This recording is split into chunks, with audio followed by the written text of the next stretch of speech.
We're going to try again with the third hole and see if it now goes well.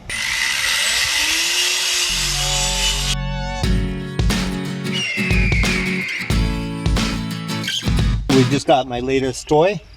It's the Ryobi 1 Plus horsepower, high performance, advanced technology, 6-inch, 18-volt cordless auger. And it's got a brushless motor, so that's a plus. So let's see what you get in the box. I already took the battery out, charged it up. What I like, this should work with my old system of Ryobi 18-volt, but now they're doing the little power meter. It took them a long time to get in the game to do that. Other companies have been doing that forever. Anyway, I'm glad they're doing that now. So let's see what you get in here.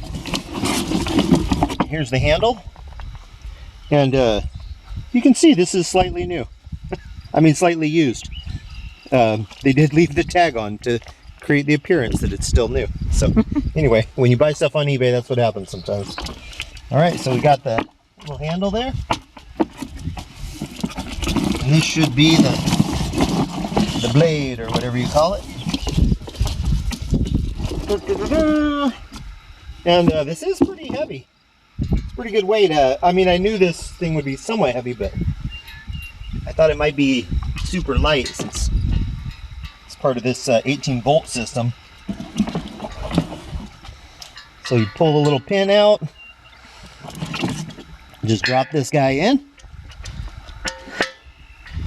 put the pin back, just line up the little hole, easy enough. I think it went in.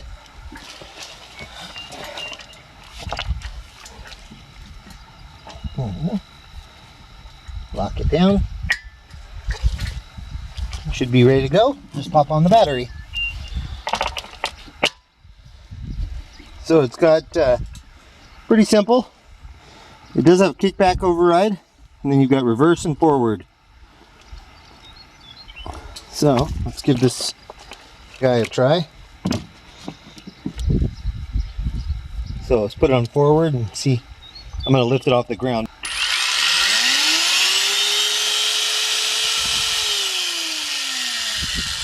And there's the little point. Let's go dig a hole. See how good this works in our nice Kansas soil. The soil here should be pretty soft. It's not typically too hard to do with a shovel. But doing deep holes will be a lot easier with this if it works well. Let's go find out. All right, I'm going to dig a hole for a tree. As you can see, we're planting a little windbreak here on our property. See if we can tame those prairie winds a little bit. All right, let's see how it goes.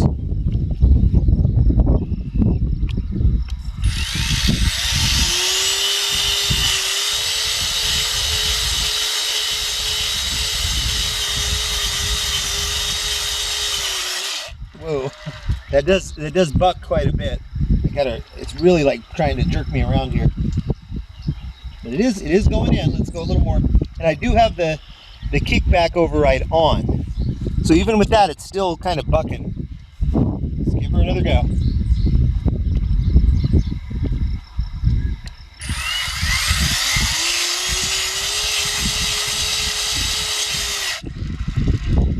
So what it does with the kickback override, basically, if it feels too much friction, it just quits.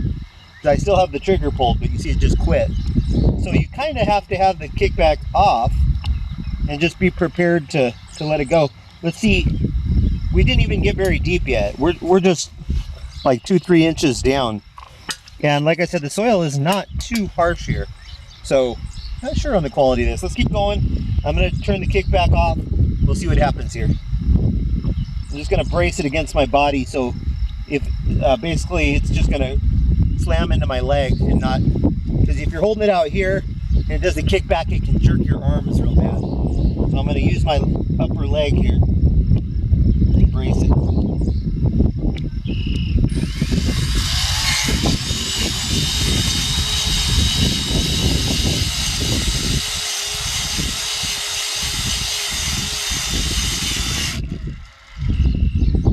Oh, how funny. The kickback protection activated even though it's not on. I don't have the kickback selected. So I guess if it kicks back too much, and maybe what I need to do also is be pulling this out and emptying it.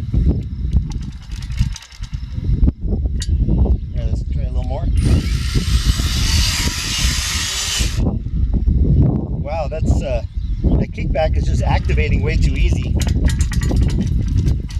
Like I said, the soil is not that hard here. Are you hitting a water line?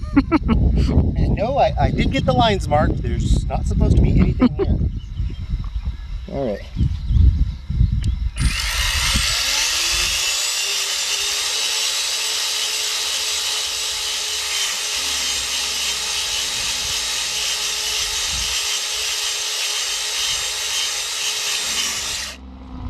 Wow, it keeps activating the kickback, and I'm not putting any pressure. I'm just letting the weight of the machine do the work. I'm tempted to push down on it to get it going, but obviously then the kickback would go on immediately.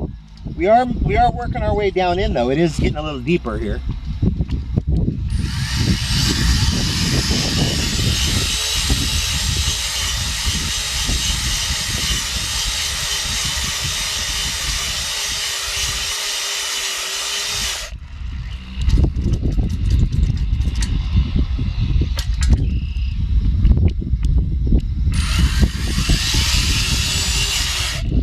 Wow. Yeah, this is getting annoying.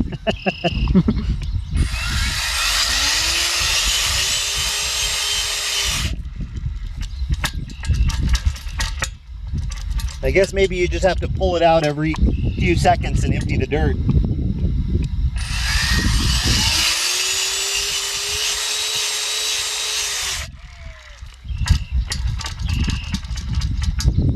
We are slowly getting deeper.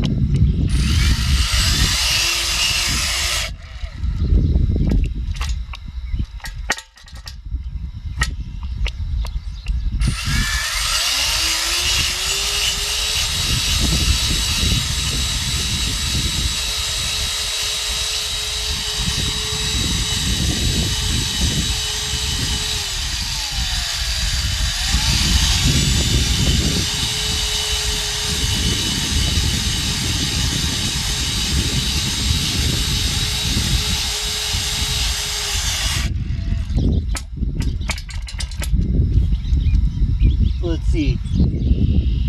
I'd say I'm now down about 6 inches. So it's going to be really slow going with this. I could have already had this dug with the shovel. The benefit is it's a nice round hole, good for planting my tree. But yeah, I think this is actually requiring more effort because I have to really engage my muscles to hold this. I think it would have been much less effort with a shovel, and I'd have been done with this hole by now. So I think this machine is not really great unless you have just the world's softest soil, because it just, that kickback just is coming on every time with very little resistance, and you're supposed to have been able to turn that off, but or do you think it's supposed to be, wait a minute, maybe kickback override means don't stop it. Maybe. Let's try that. Maybe I've led you all astray. Okay, so I got now the kickback override. Maybe that means now it won't kick back. Although I thought we had that.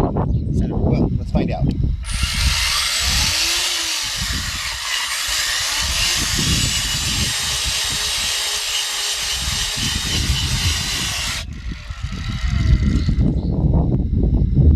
Overload protection activated. So the kickback didn't come on, the overload protection did. I think, you know, it did put up with a little more resistance that time though, before coming on. Wow, not much that time. So overall, I would say I would give this a thumbs down. Okay, we're gonna try another hole, see if we have better luck. That first hole was terrible. I then did a second hole and it seemed to go better. So we're gonna try again with third hole and see if it now goes well. So this is another spot on our property.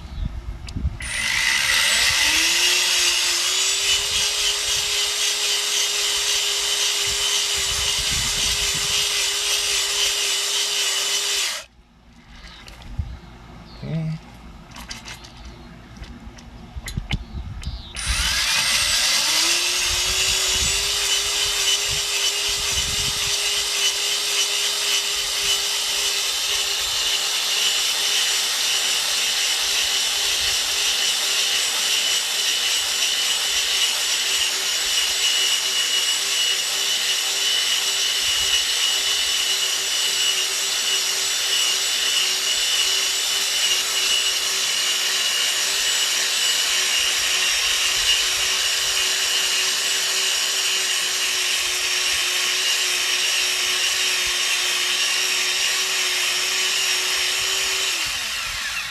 Okay, so as you can see, that went much better. It dug, that's the depth I need the hole, and it only stopped one time. And then after that, I was able to dig the rest of the hole out with the second shot. See how nice and deep this is? That got us a good, probably, I don't know, 8 to 10 inch hole. So yeah, I guess this is, it's just kind of hit or miss. If you're in a nice soft spot, the thing does it in pretty short order. And I like that it's a nice, perfectly round hole. Great for planting small trees and such. So I would say overall I would give this 6.5 out of 10. It is kind of handy when it works. It's great. It just seems like it can't handle any kind of hard soil at all. It just really shuts down. So as long as you've got pretty soft soil, it's going to work most of the time, it seems like. And it drills you a nice even hole, and probably a little less work than a shovel. So and for the price, I mean, you can't usually get a cordless auger for this price that's, you know, going to be decent. So I would say 6.5 out of 10 is what I would rate it. And it's kind of hit or miss. You just got to try and see if it's going to work in the area you live. But I'm sure I'll get a little more use out of this. All right, thanks for watching. Have a blessed day, and see you in the next video. Just like the street lights lit this town, like a fire in a blaze, gotta burn it down. Can't be afraid to leave this out. We got this far, don't know how. I see danger in your eyes. Meow.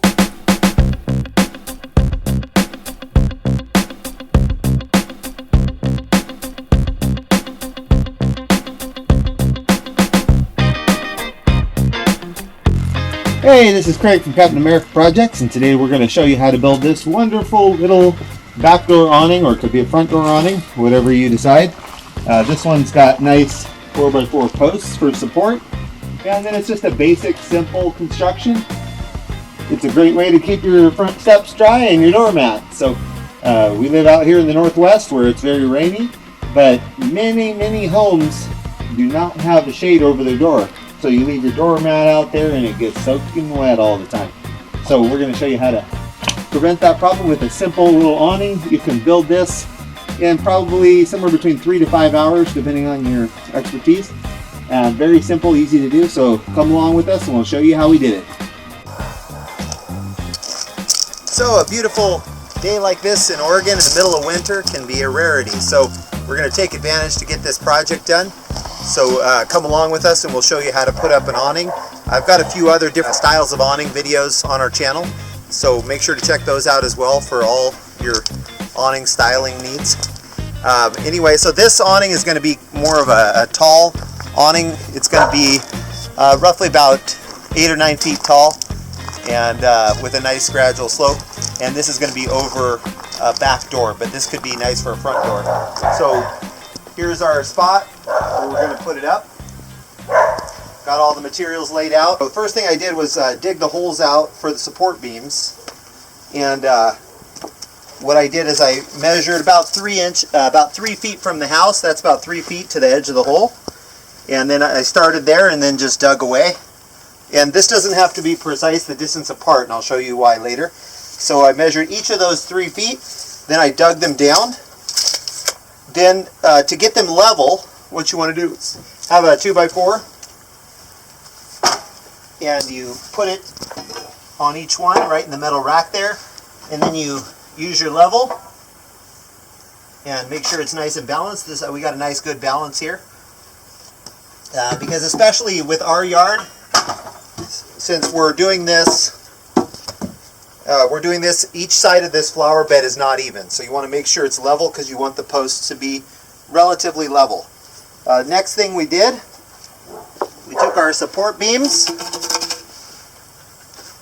dropped them in the little metal bracket here,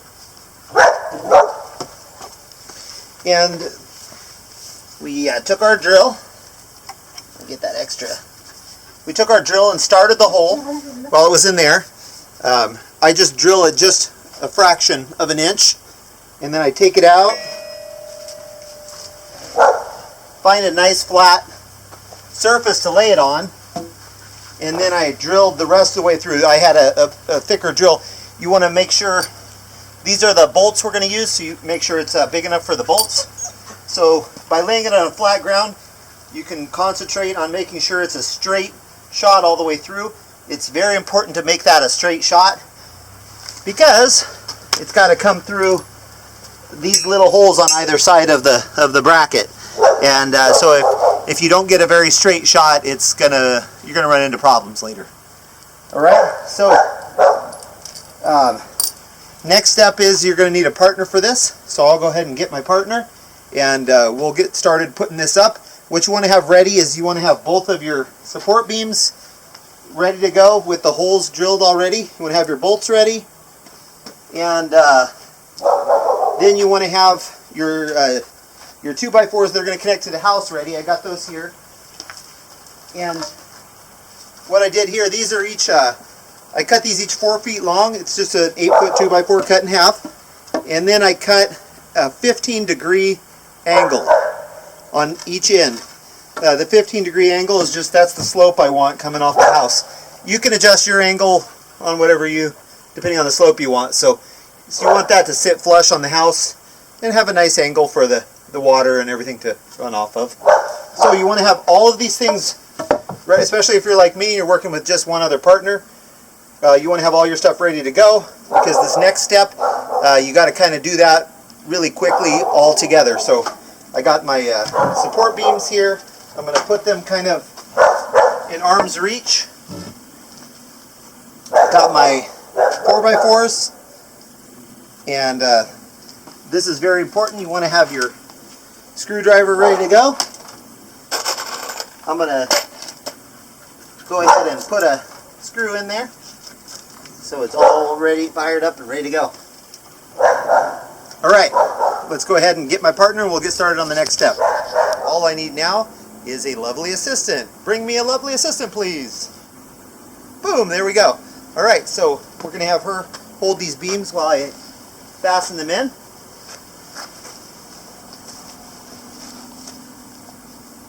Wait, turn it around. I wanted the tight to go toward the house. Go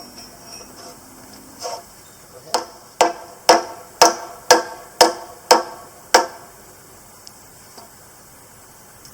There it is.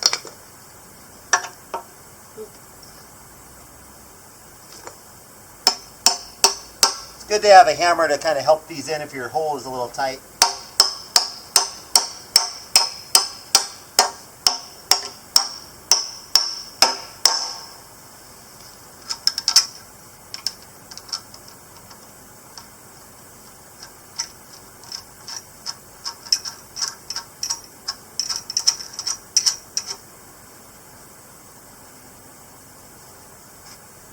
Okay, and I tightened that down just hand tight. You're going to leave it hand tight for now. And as you can see, it kind of holds itself. Not super recommended to leave it like that though, because especially if you have any wind going, it could easily take that down and possibly break it. So go ahead and hold that still. And we want to make this as level as possible. And as you can see, it looks like we need to add a little more dirt in the hole because the whole thing is a little bit unlevel. So in our case, we're going to have to pull that out and add a little more dirt in there. Alright, so if you can help me lift, I'll take this part.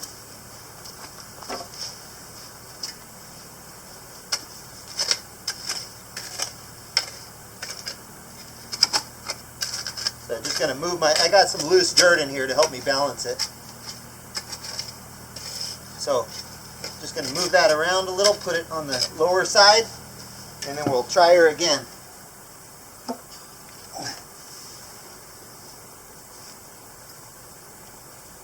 Looks a little more level there. Let's get out our level. So this needs to go about there, this way, So kind of hold it about there. This doesn't have to be precise, but should be pretty close. You want it fairly close to level. Okay. Next thing I'm going to do, get up on my ladder here.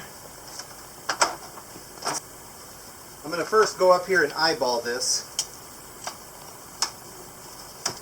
So these are going to connect. So you're going to see, ooh, and that's just tall enough. Or maybe I should put it under. Yeah, no, I'm going to do it up top. Yeah, actually that's just about right. So, and then I'm going to mark, forgot to bring a pen. Luckily there's a knot about where I need to drill, so I can use that as a reference. So I'm going to drill a couple of holes here to have this ready to go. So I can see, so one here, one there. Then what I'm going to do is drill a hole in the top of the curve here. That's going to go into the house, and one, probably do one on the bottom. So what I like to do when I'm drilling at an angle, start straight and then curve once you get started. So I'm going to start.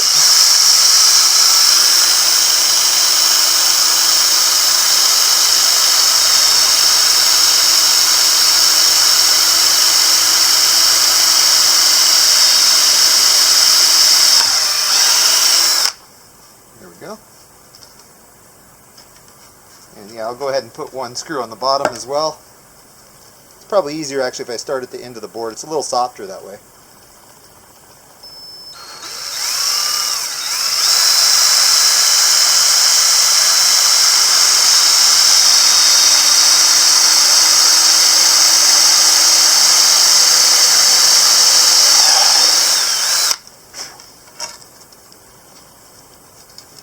Alright, now actually this is probably the best way to do it, is to go ahead and get the screws started.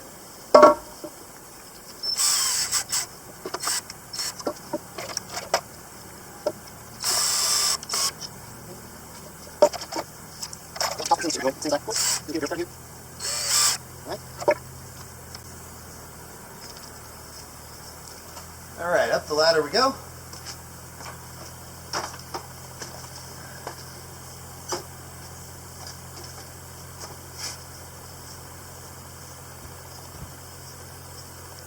You want to kind of roughly get that in place. And I'll do these ones first, since that's got a little bit of a ledge to sit on.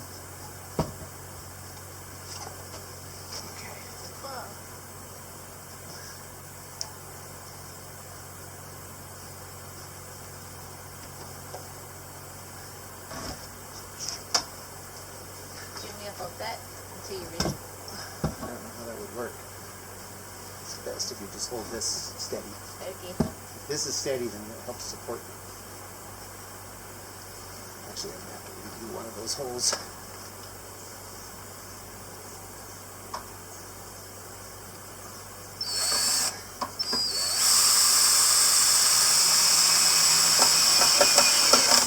Okay, we got that in? Yep. Now we're going to go to the house. It's important to make sure this is a pretty good 90-degree angle. Hold that real firm, like maybe put pressure toward the house. I want to make sure we got a good 90-degree angle here. Okay, so I can see by the lines of the house. You see how it needs to be straightened? Wait, don't do it yet. So if you stand back a little bit, you'll see that it needs to come. Does that look straight with the lines of the house? I think it does. Here, why don't you take a step back? I can hold this Okay. and look at it. You could go a little bit more over. Yeah, hold it for a second, Kim. Yeah, that looks good. All right. So now we got it straight, square with the house. So I'm going to go ahead and screw these guys in. I'm going to do the top one actually all the way first.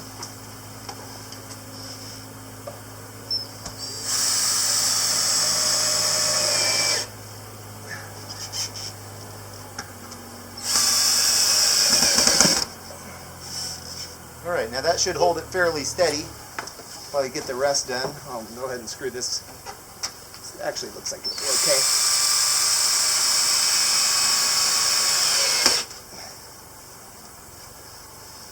All right.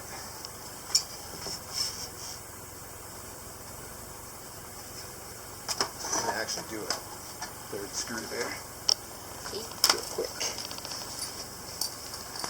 Is this thing still recording? Probably stop it for a second. Okay, so while she was holding that post, what I was doing is I put in a screw, those two angled screws right into the house. And luckily we have this cross board on our house, so that helps with the support. If you don't have one of those, I would recommend putting something in. Or alternatively, you can get metal brackets that attach right to your house that the board can sit in. But you definitely need some support more than just those two screws. That would not be enough. All right, and then, so I put two screws in here. I'm going to go ahead and put in a third now that I can really see where it needs to go.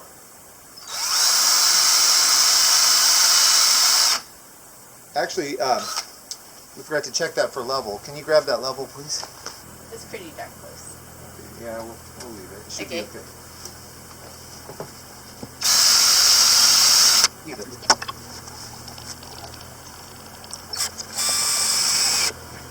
Okay, so now we got 3 screws in there and 2 screws up top. It's relatively sturdy for the time being. Now let's go do the other one. Okay, so now we're going to put in the second beam.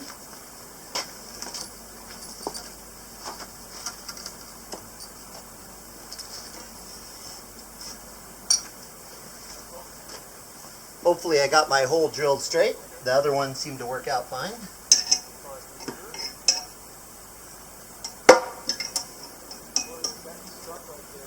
And lean it that way for me.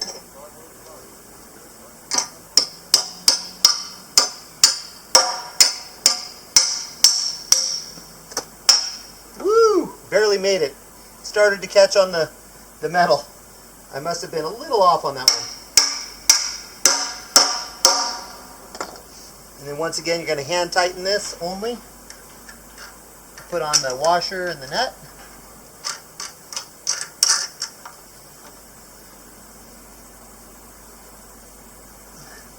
Okay, and then we're going to repeat the process with the other beam coming out of the house. You ready?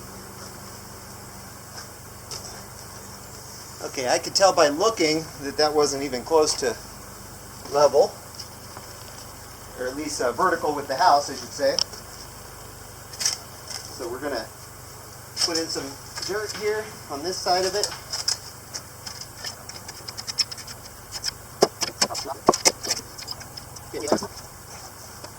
Yeah, that looks much better. Alright. Go ahead and move my ladder over here. So first I'm going to go up the ladder just to eyeball where my holes are going to need to be. I'm going to put it in the house. Can you hold the level on it too? And at this point you should have your partner hold the level to make sure this is somewhat straight. You move it until it's level. Oh, It's level. hey, we nailed it. So then all I need to do is see where my screws need to go. Oh, and this one's actually going to need to twist. We got a little bit of a twist on it, so we're going to have to twist it this direction because my beam is not sitting flush on this. Okay. All right. So my hole is a little crooked. I can see now I didn't do the hole very straight. Okay, that should be through here. Okay, let's see if that works. And back in the hole we go. Let me stand back and look at that.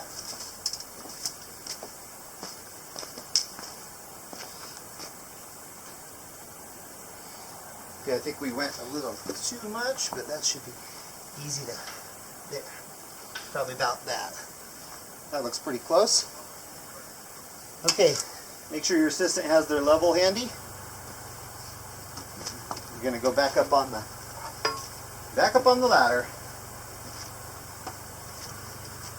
We're going to get this level with the board, and then I'm going to have my beautiful assistant step back and see if it looks straight with the house, like step over there, and make sure that this lines up with the lines on the house. You gotta go to the left a little bit. There That? you go. Yep. Now go ahead and do the level one more time. Yeah. Wow, pretty right on the level. All right, now I'm going to go ahead and screw this in. Felt it slip a little. You want to make sure these come up at least as high as the top of the 4x4, because otherwise it'll get in the way of the roofing that you're going to put on later.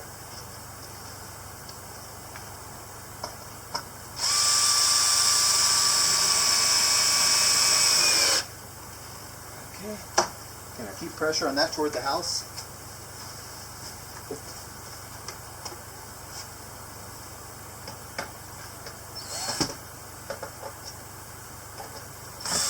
So I'm going to go ahead and put these L brackets on either side of the 2x4. There, that gives it a lot more support. And then we're going to just go around and put one of these on either side of each 2x4. Practice my left hand drilling here. I'm not left-handed. So get it about where you want it.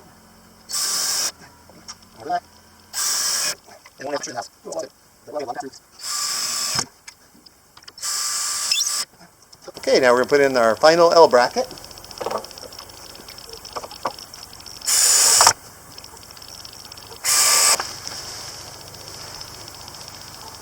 Okay, shoot. That's why it's nice to have a lovely assistant who can pick up your drop screws. And that's what I get for not using the little sleeve.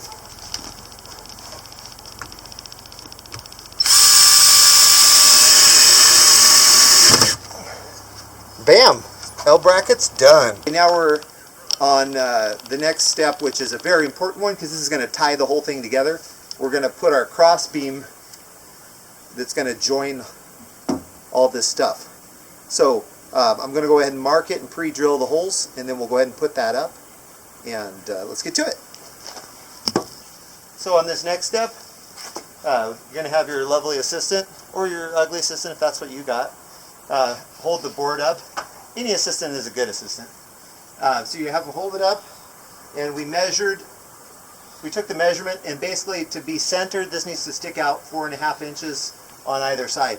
So I went ahead and measured my 4.5 inches, and then I take my pencil and I put 3 screw holes.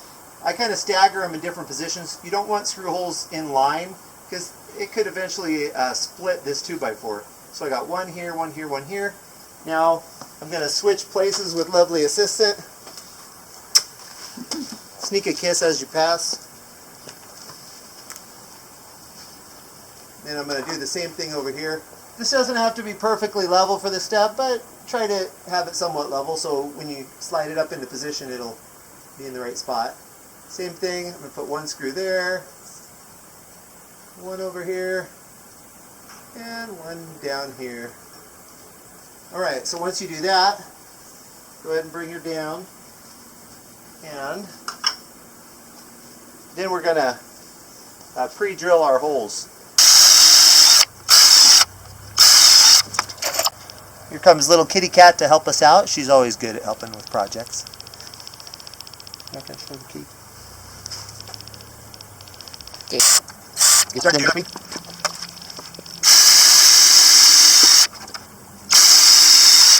One thing that's nice is if you're using a wood bit, it actually has a sharp little point at the end. And I love that because then when you're about to drill, you just jam it in and it holds it in place while you're drilling.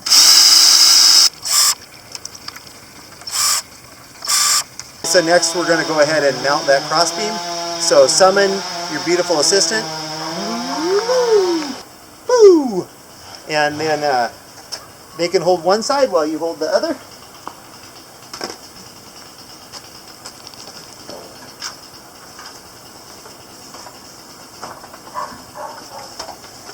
And what's important here is this needs to come right up against this 2x4 because we're going to have other cross beams that are going to rest on this. So make sure it's slammed right up against. Put your screws in the middle of the post. Keep upward pressure on that. And screw her in.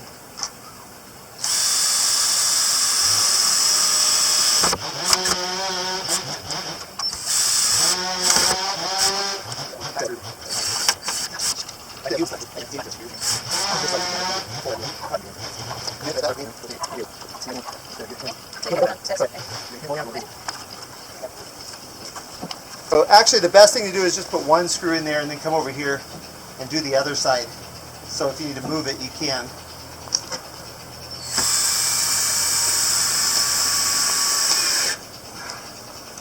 Alright, got the rest of the screws to put in, but as you can see now the whole structure is a lot more sturdy because it's all connected.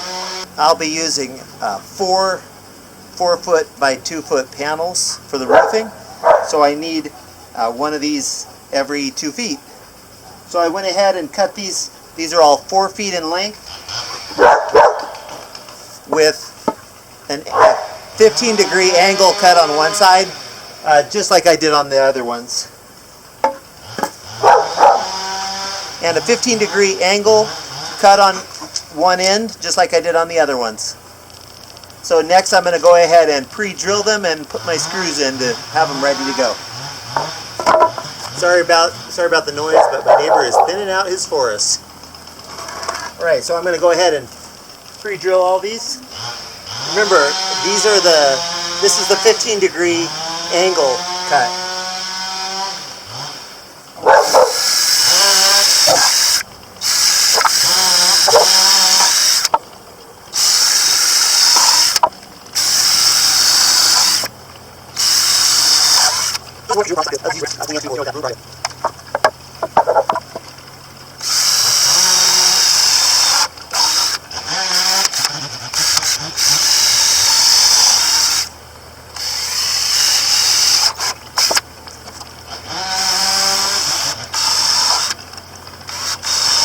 The beams we put in earlier, these are just to support the structure.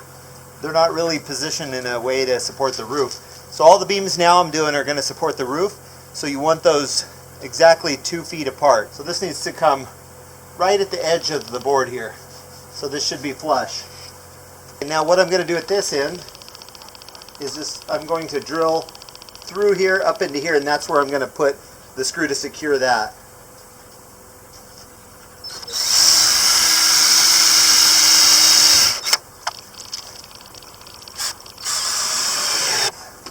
Alright, and you can see, nice and tight, so that should be good.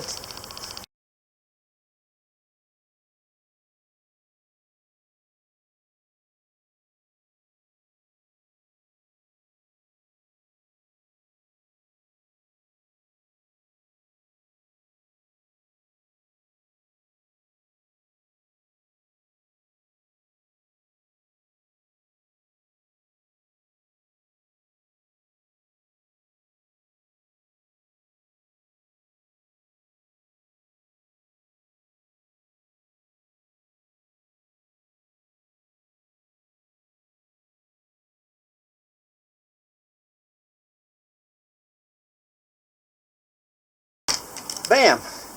Now we got the whole frame done, except that we are going to put a few cross beams in between the slats, and you have to put some little cross beams in between because that's what's going to help support the plastic roof. If you don't, it will sag in between the 2 feet beams. So next we're going to measure those and get those cut out.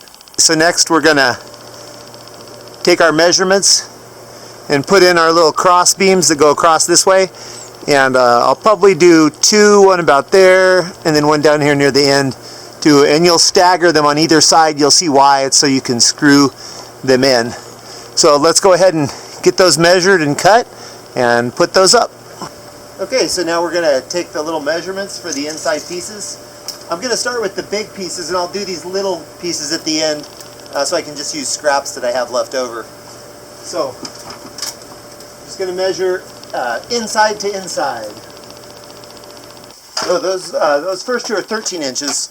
Those are going to be a little abnormal because of the intermediate piece there. The others should be closer to 2 feet. All right, let's go ahead and get those cut. So what you're going to do here is kind of place it. The top of this needs to be flush with the tops of these. So just kind of place it in there where you want it.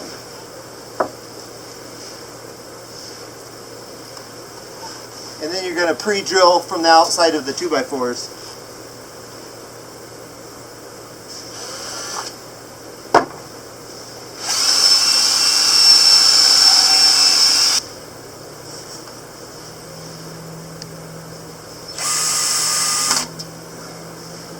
Once you get those started, go ahead and put the beam up here.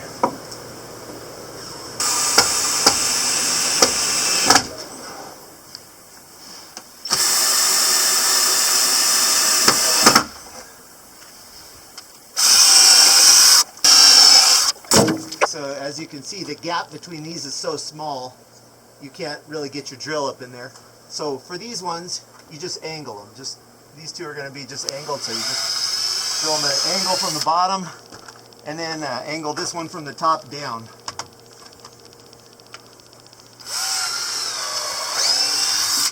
And that should be fine. So your screws will go in a little bit at an angle, but just try to make it as minimal angle as possible. So here you can see why you stagger. So you stagger them, that way you can have access to screwing this one in, and then you go to this side and you can screw that one in. So you don't want them all parallel, as you won't be able to access the screws.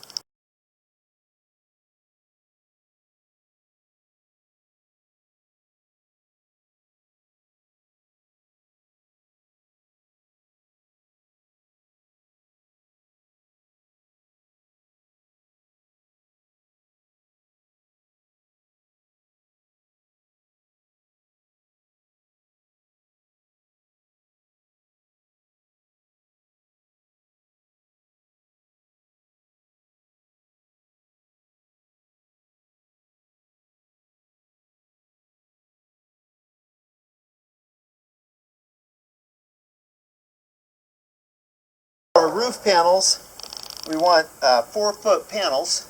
So I bought a couple 8-footers, and we're just going to cut them in half with some tin snips. So first, we're going to measure 4 feet.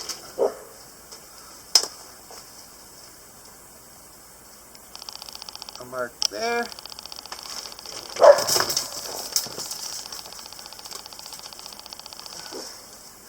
And 4 feet there.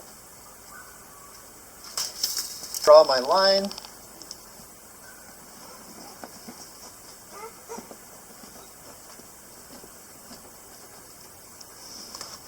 Alright.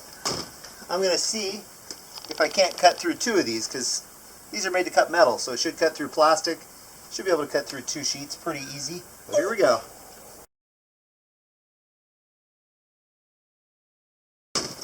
Bam. Set them down there. There you go. So we went through 2 sheets. So now we've got 4 roof panels to put up. Let's go ahead and get those up. Okay, and for the roof panels, you need some sort of screws like this. These are Tex, 1.5 inch. That's probably plenty big. And they have this, like basically a rubber washer that squishes around the screw, and that's what keeps the water from coming in everywhere you drill the hole. So let's go ahead and get those roof panels going.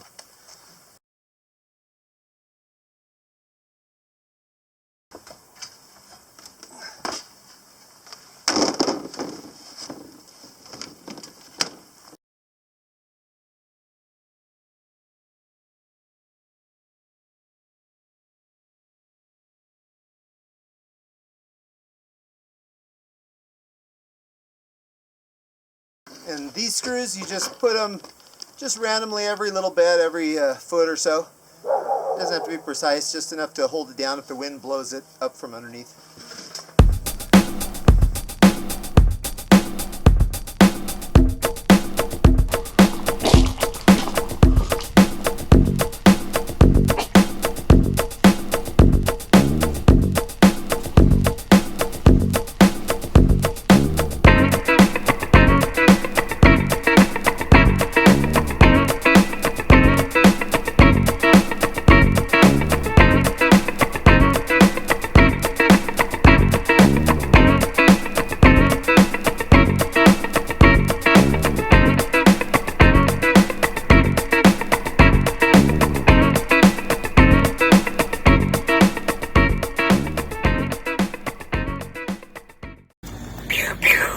Hey, this is Craig with DIY American, and I'm coming to you today with another install of WeatherTech window deflectors. We absolutely love these things, especially if you're living in a rainy state like Tennessee, because a lot of times you want to leave your windows cracked, especially in hot weather, but it still might rain, so these will keep the rain out for you. So we'll go through the quick, easy steps.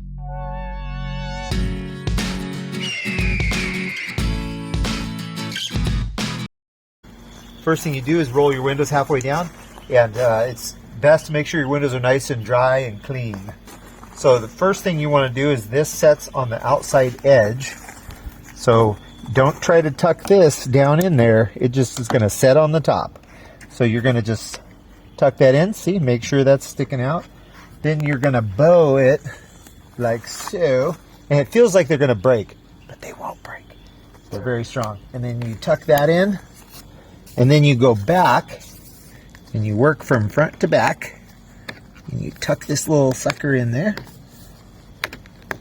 Don't worry, it won't break. It does feel like it. You feel like, oh man, this plastic is going to snap. Oops. I'm pulling my weather trim. Don't do that.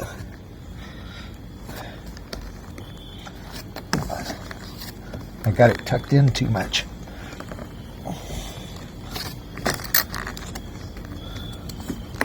Okay, there we go. And this is for a 2014 Honda, so there you go. You got it nice, and that's the main part. Now you're mainly done. Now all you need to do is a couple more quick things. Once you got it all tucked in, you want to just go again from the front to back and just give it a pull toward yourself. I'm just pulling this out to make sure it's just how it's supposed to be. All right, and it's that easy that we're done with the front. The back's a little different, so let's get on the back one. All right, now to do the back one, it's actually quite easier, except there's one extra step. You got to remove this adhesive. First, I would recommend getting it in, and you're just going to tilt it sideways and get it in the outside track on the window. Then go ahead and peel the adhesive off. It's the little orange strip. Then you just slide it all the way up in there. Get it nice and firm. When you got it in place, then you're going to pull it out toward yourself, just like I did on the front window. So I'm just tucking my fingers in and pulling out.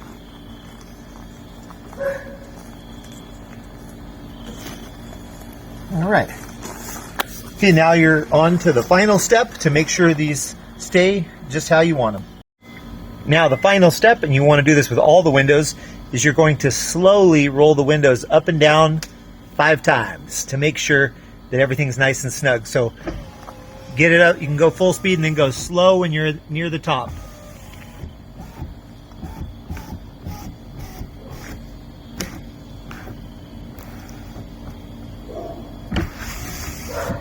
And back down.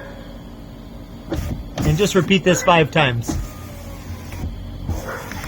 You're going to do the same thing to the back window, and then once you're done with this, WeatherTech recommends you leave the windows fully rolled up for 24 hours. So leave them up for a whole day and night, and then they should be ready to go. And that's just, mostly I think that's to make sure on the rear window that the adhesive sticks real good, because when the window goes up in there, it pushes it up against the adhesive.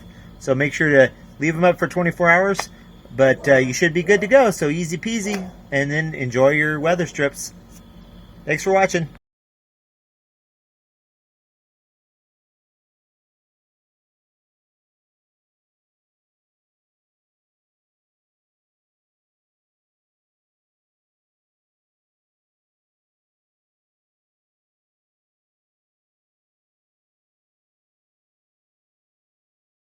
All right, so we got our new Bissell Air 320 today, and I wanted an air purifier, and I wanted something that actually looks nice too, and this has got a kind of a cool little retro vibe.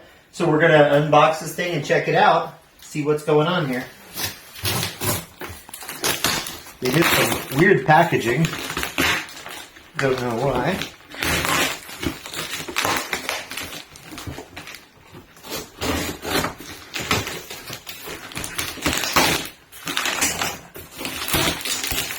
What do you think of this, baby bear?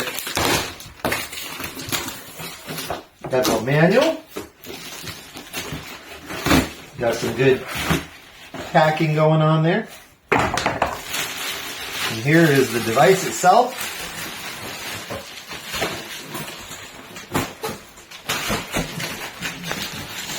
Come on. Come on out.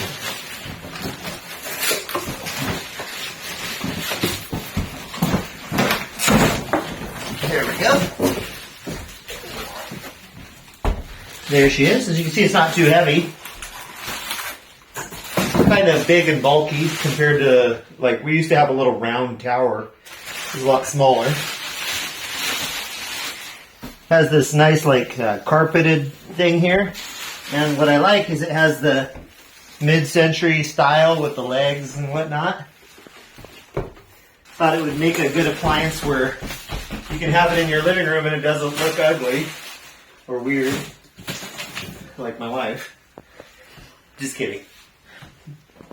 Okay, so as it tells you here, remove the label for first use. And from what I remember on seeing this online is you have to take the filters out and get them set up. So I think this, yeah. So the front grill thing comes right off. I like this. It reminds me of an old vintage speaker, like on one of those old hi-fi systems. So make sure you don't just plug it in and start using it because these are wrapped in plastic. So you got to pull the filters out. There you can kind of see the fan that's going on there. And I'm going to pull them out in the order they go back in so I get it right. This is like a charcoal filter, which is kind of cool. So as you can see, it's going to filter the air through several different filters. The downside to this filter is it's, I think you spend about $50. I think it costs around $50 to replace all the different filters. And so you got to do that like once a year probably. From what I've read online. So the charcoal goes in first. Front, top. Okay, so this is the front and the top. And it says do not wash. This points toward the front, and the tabs, as they say, go toward the front. So got the charcoal in, then I'm going to add the regular filter. And then, man, this couldn't be easier to put back together. It's just got two little prongs that you put on there and then snap it in. And let's turn it on and see how it sounds. Oh, this is cool. It has a little cord wrap on the back so you can just take off what you need and you don't have a bunch of extra cord. This is why we need a filter, because of this dog. His hair and dander gets everywhere. And you can see he likes to go crazy and spread his hair all around. Alright, so I'm going to go ahead and plug this guy in. Make sure you remove the little safety thing.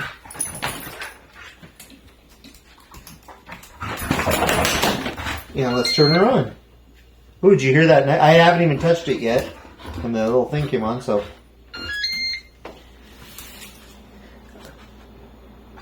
Oh, so the air comes out of the top. So what it's doing is it's filtering it, it's pulling it through the filters this way. I was thinking the air would come out here. But no, it pulls the air in through these filters that way, and then it shoots your fresh, clean air out the top.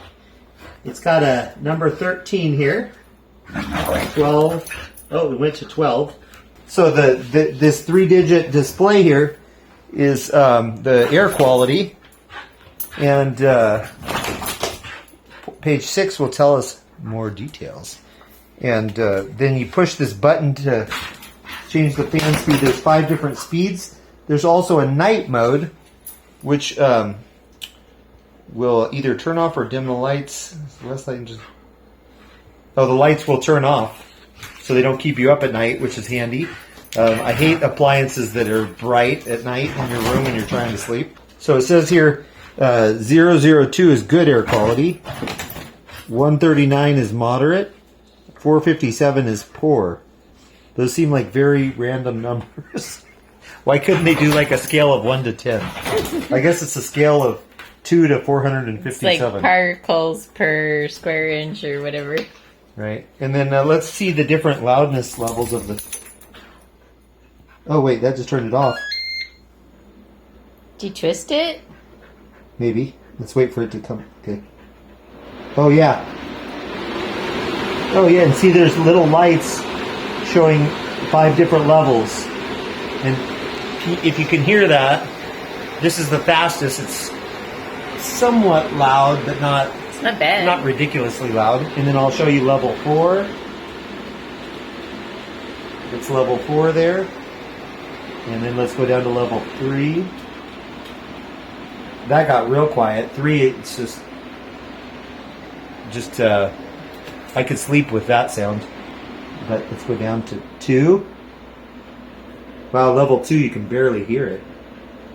And then level 1 was what it started at. And that's, level 1 is almost silent. You wouldn't notice it unless you were listening for it. So, anyway, it seems like it's going to be a great little filter. I love, like I said, love how it looks. It'll look great in our living room. And anyway, I hope you enjoyed this review. We're checking in after having this thing for about 2 weeks. And how's it been going for us? I've been getting more sleep because this guy has been sniffling less. So I think it's definitely working to clear out the air from all those icky particles that have been making us sneeze. Yeah, I'd notice, and I wake up with very little mucus. We live in a very dusty place, plus all of our animals. We got a dog and a cat. So our air is pretty low quality. But since we've been running this, we run it every night, all night in our bedroom. And yeah, huge difference. So I would say we recommend.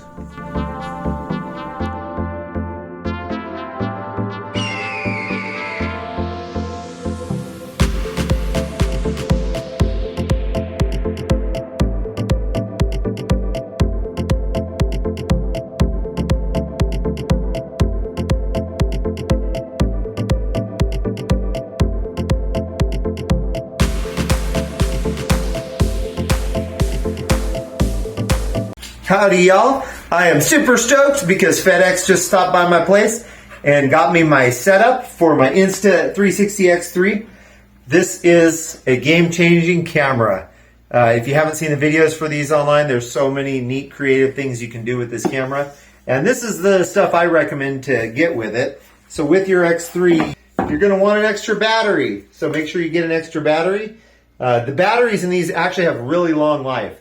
But still, if you're on a road trip or something, nothing worse than running out of juice and not having an extra battery on hand. Then, this is a must-have, is an extended selfie stick. And this is one of those sticks that will be made invisible with the program. This goes up to almost 10 feet. And these are absolutely essential for doing some of the cool effects that this camera will do. Then you're going to want also an extra memory card. And this camera requires a lot of speed. An extreme memory card. So you're going to want to get one of these extreme ones.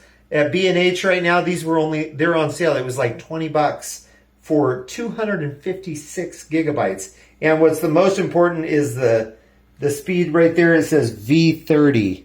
And from what I understand, that's like super fast processing. So you need that for this camera. And then, last but not least, this is a little like rubberized lens cap. It goes on both sides since there's lenses on both sides. So you want to have that just for when you're not using the camera, keep those lens caps safe. So let's see what's in the X360 box real quick. See what you get with it. So it just pops out.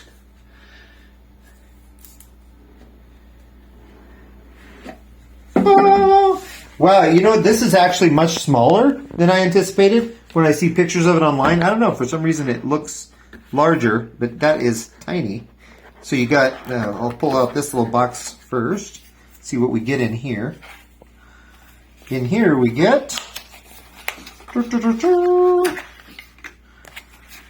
little charging cable, the little USB-C. You get your little gel pack. And make sure you always keep these, throw them in your camera bags. They absorb any moisture. That's a little pro tip. They won't kill you either if you eat them. So you get all the little manuals in here. And this must be some sort of little case. Let's have a look. Yep, this is a nice little case for the camera to go in. I'll pop it in there in a second. And of course you get some cool Insta360 stickers for your car or for your bag or whatever. Now let's pull out the beast itself. It's funny, I can't, it doesn't want to come, oh there we go. I just got to pry it out. But yeah, this is so little. This is so tiny. I don't know. And when I see it on videos, it looks so big. And then when I see it in real life, I'm like, that's a lot smaller. But it's very heavy for its size. It's heavier than like a cell phone. I'd say this is heavier than my cell phone, which is like twice this big or more. But yeah, that's it. And you got the 2 lenses. It comes with a little protective tape on it. But that's what you get. And those are all the accessories I recommend. Now stay tuned for some super fun videos.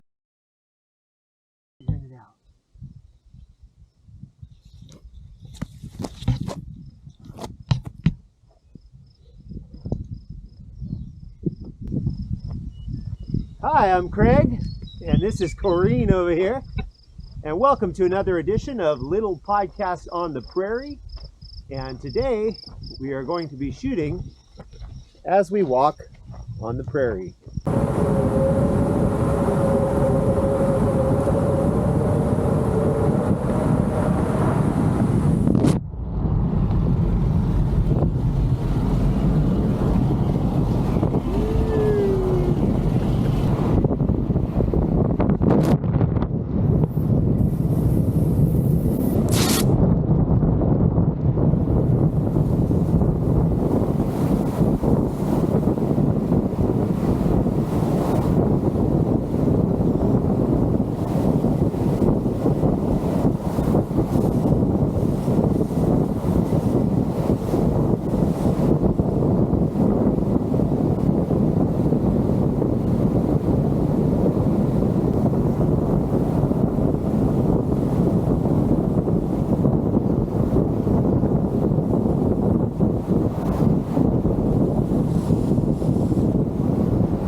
It's so little.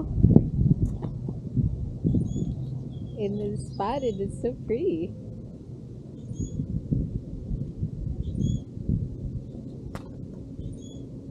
Get back in your little hole, baby. Did you see the babies run with it? They would all run and stop, and I'll stop, stop, and then they go and He won't go. trying to hide. Go. Go.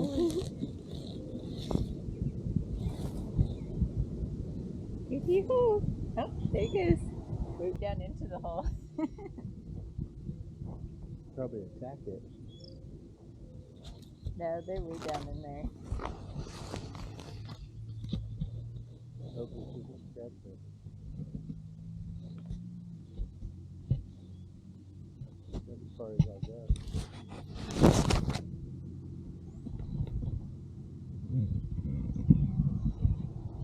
Pretty cool little guys.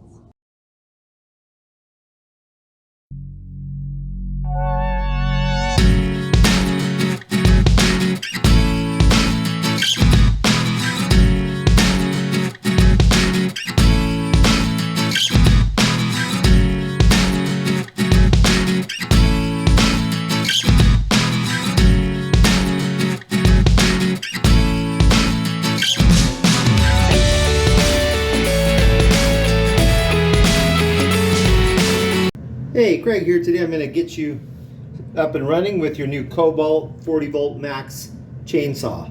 So this is how I pulled it out of the box. So what I'm going to do is just unscrew this. Take this piece off. Then you're going to take your bar. Make sure the cobalt is right side up. And see, you got the two holes here. That's how you know, because you see these two little gaps. There's a little piece under here that's going to go into those. So once you got your chain the way it's going to go, then you go ahead and put your the bar the way you want to go. You put the chain on. It just goes right in that little gap. And this is the way, when you're looking at it, I'll show you, this is the direction that the chain should be going. So the parts that slant kind of down that way are going into on the top. They should slant down as they're going into the saw. Check your manual if you have any questions on that. So you just slap that on there. This goes around the back wheel here. Then you're gonna just pop this back on. Let's see if I can do it. It's easier to lay it down, but I'm gonna try to do it upright just so you can see what's going on. You see there's a little thing there that pops into the chain bar to kind of hold it. So you're gonna put that in. Like I said, on yours, lay it down on its back, much easier. Okay, then this is gonna pop on here, and you might have to adjust this. I had to turn it to the minus or the negative as it moves this little doodad here. So I had to turn mine to the negative because this little thing sticking out has to go in this hole here. Okay, so you make sure that actually it's going to go in the bottom hole. Okay, once you've got it all down, what I'm doing with my hand is I'm using some pressure to slide this forward a little bit. And I'm going to lay it on its back. And we're going to pop this in. There's a peg sticking out here and here. And you'll see the holes that those go into. And then once those are in, well, you just tighten it up. Then you want to check, make sure you have a little bit of looseness in the chain, but not too much. If it's tight on the bar, it's not going to spin well. So you use this minus and plus to tighten it or loosen it. And then that should be ready to go. We'll pop our battery in here.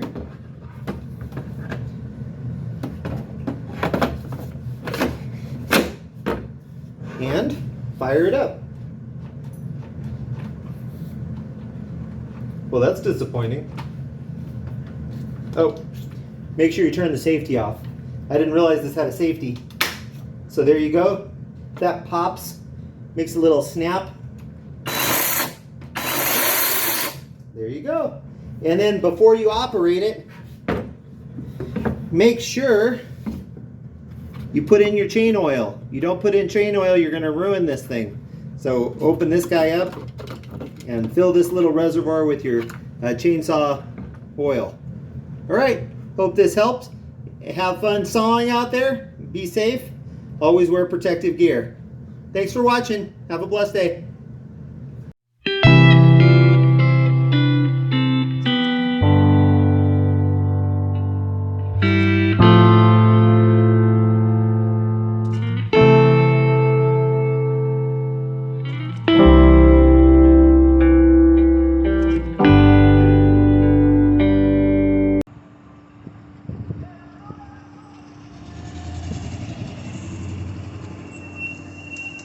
Hi, this is Greg. I just got done doing some rides on this beautiful Citizen London bike. Now come along and join me and I'll tell you all about my thoughts on it and whether it's a bike for you. Meow. All right, let's test out this super fun Citizen London bike. We're gonna take it out on a country ride on some of the back roads and see how it goes and how far we get, and how long the battery lasts and all that fun stuff, and see how the ride is. So we're starting out here in beautiful Smith Center, Kansas, and let's go see what we see.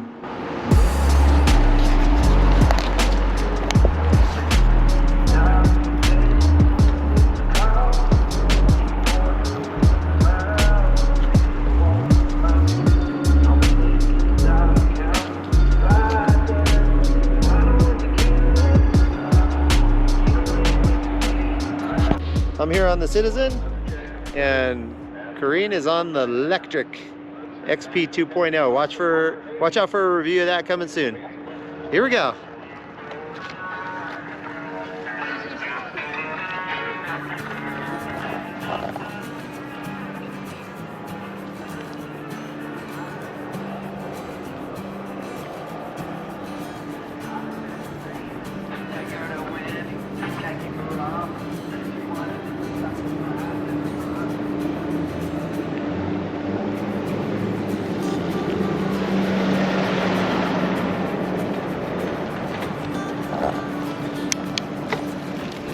Oh, truck behind you.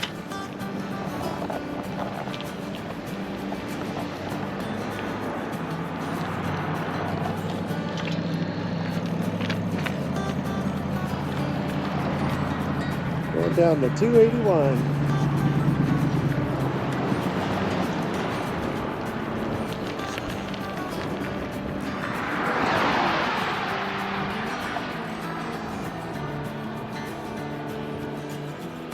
The beautiful Kansas countryside. As you can imagine, not too many hills. And definitely not many mountains.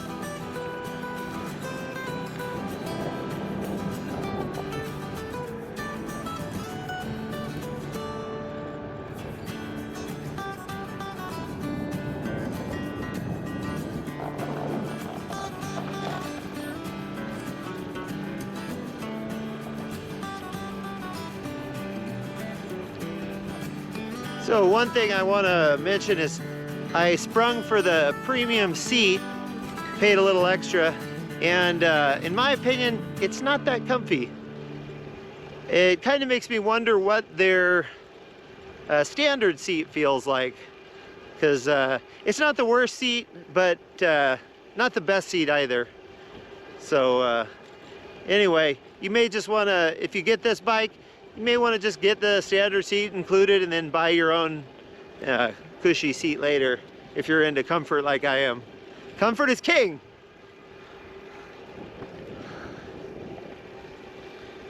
And the noise on this, I should point out, you hear a steady kind of humming. It's not too bad. Yeah, not really a loud bike. I've had louder e-bikes, not the quietest either though. And I've got it in the max speed that keeps me cruising about 13 miles an hour. You can do a little cheat code and make it go up to 18, I guess. But right now it's in the fastest speed and I'm cruising about 13, and I'm pedaling, not hard, but I'm pedaling like pretty steadily. And look at that beautiful house there.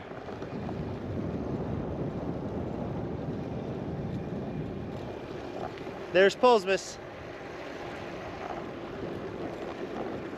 And there's the golfers over at the Smith Center Golf Course. And look at this beautiful log cabin style place that someone made.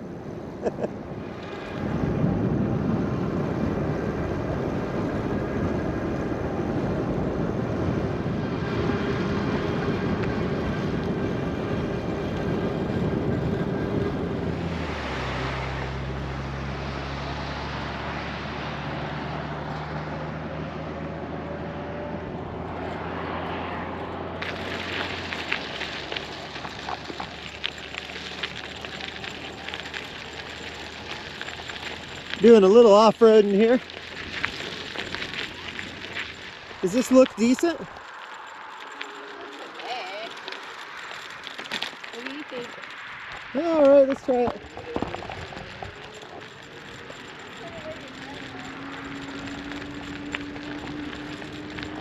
I should.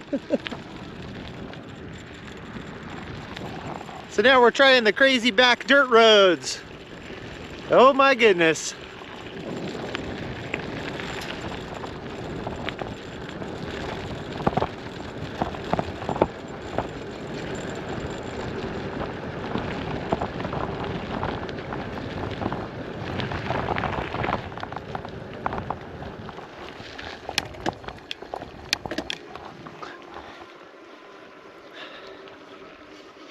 A little sluggish getting up this hill, but not that bike.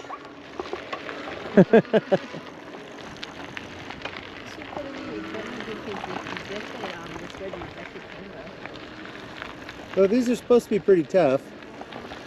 Hey, I warned you. I know. You should take heed. Probably. Being silly. I probably should. But I want to get some of this footage. This is pretty.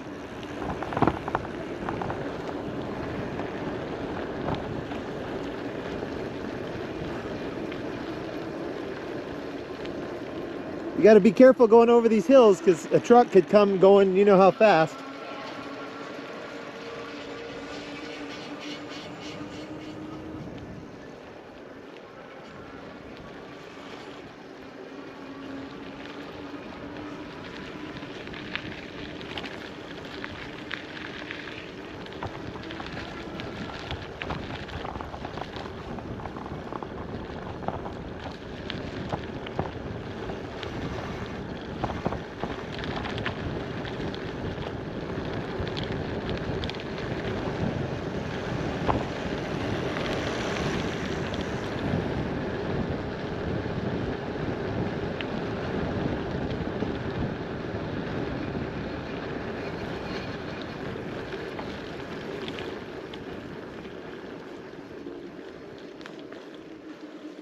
Oh my goodness, this thing just cuts out on the hill. I was pedaling and it just kind of quit. It's not very responsive as it should be.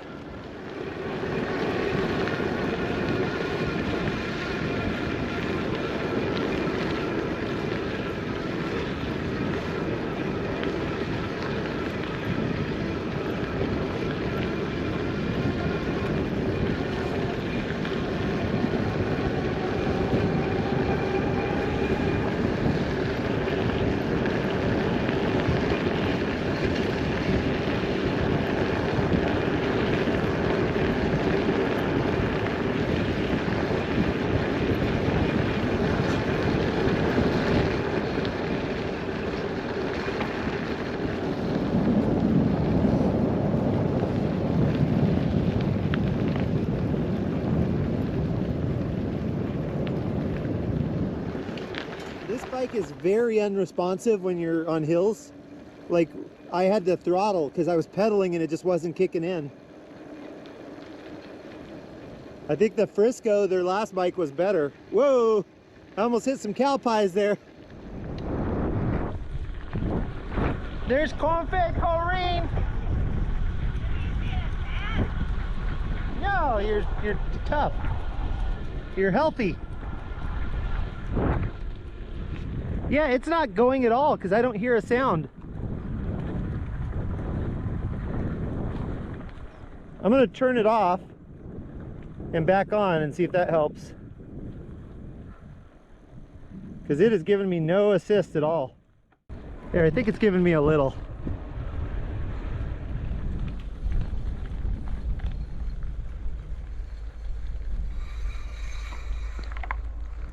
All right, so now we're at the 14-mile mark and I'm down to my last bar on the battery, which is a little disappointing.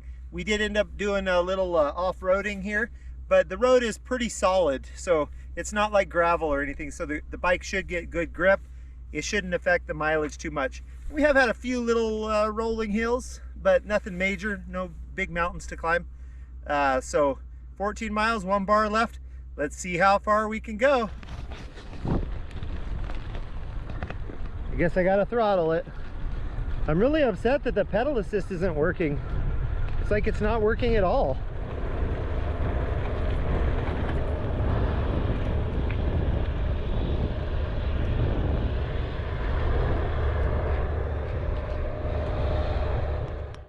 All right, so we finally got to the point where the battery said no mas.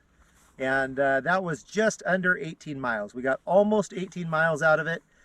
And there was a few little rolling hills that we went on. We did go on some dirt roads, but this isn't like a gravel road where your wheel's just going to spin. These are very solid roads, so it should be similar to what you'd get on blacktop. So anyway, yeah, so the mileage that you get most of this I had on, actually I had about half, the first half of the ride was on the 5th setting, the fastest, and that's the fastest before you do the little cheat code and go up even higher. And then about halfway through the ride, I realized we were not going to make it home. So then I dropped it down to about level 3. And one complaint I had is that oftentimes on the hills, the pedal assist would just cut out completely. I literally had to hit the throttle to give me that boost up the hill. I was pedaling at a pretty good pace, and the battery was giving me nothing, or the pedal assist. So there's some sort of flaw in their pedal assist system. Well, the batteries ran out, but we have our hero here, Raquel. She came and saved us. So ended up being a good ride after all. And she even cut out in the middle of a roofing job. But luckily there was room for our 2 bikes. Okay, so now we're gonna do the speedometer test to see how accurate the speedometer is on this thing and to see how fast we can get it going with pedal assist and with just throttle. All right, so I'm gonna start off with just the pedal assist and see how fast I can go. It's on the highest setting, on the turbo setting, and we'll see how fast we can get this thing up to.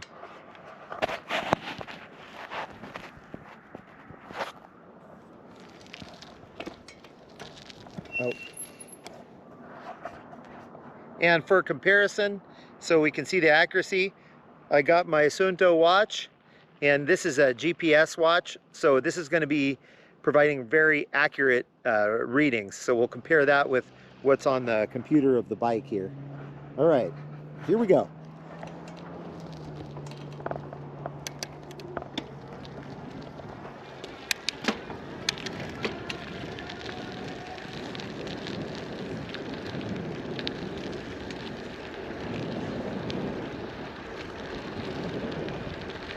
So right now I'm pedaling about as hard as I can, and we're getting, let's see, it's hovering around 17, about 16.7 average. Let's take a look at the watch. The watch shows we're actually only going about 15 miles per hour, so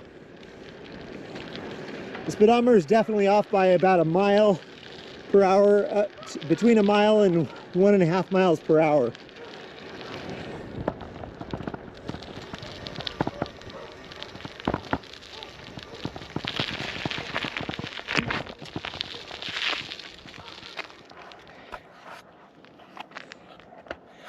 But kind of my point of the test was to see how fast I could get it on just the pedal assist.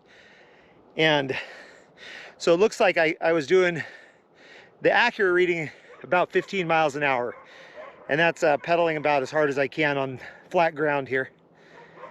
So now we'll try the pedal assistance, the throttle. Now we'll try the throttle and we'll see how fast we can get it going with just the throttle.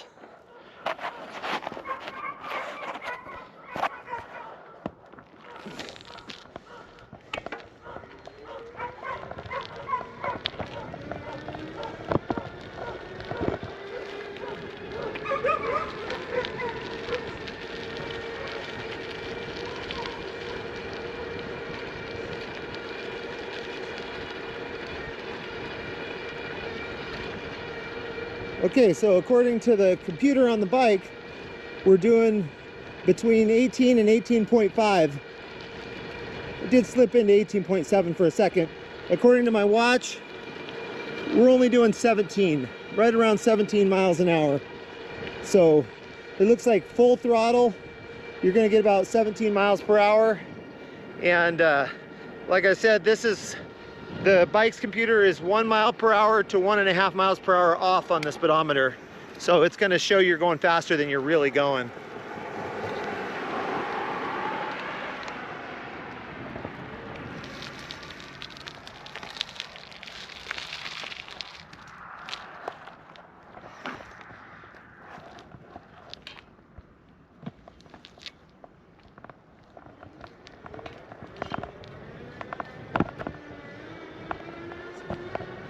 So let's try it. We got a little bit of a A little bit of a downslope here.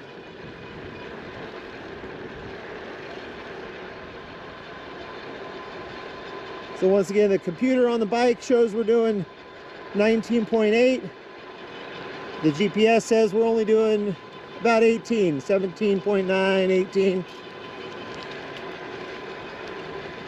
So, well, in this case, it's actually nearly 2 miles per hour off on the higher end.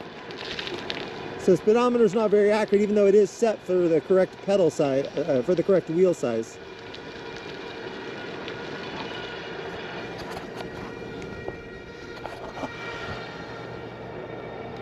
All right, coming across the tracks here.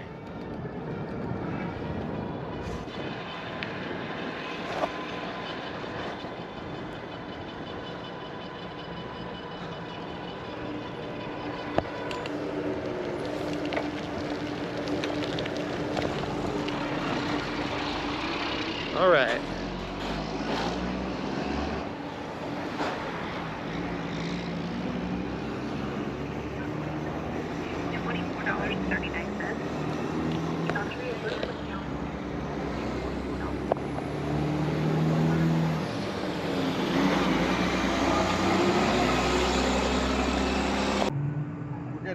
I'm gonna give you my impressions of the Citizen London e-bike now that I've had a few rides on it. Some time to check it out, test the different features of it. And so right off the bat, what struck me about this bike is how pretty it was. I'd say this is probably one of the loveliest, most elegant e-bikes I've ever seen. And a big part of that is due to the fact that the battery, like I mentioned,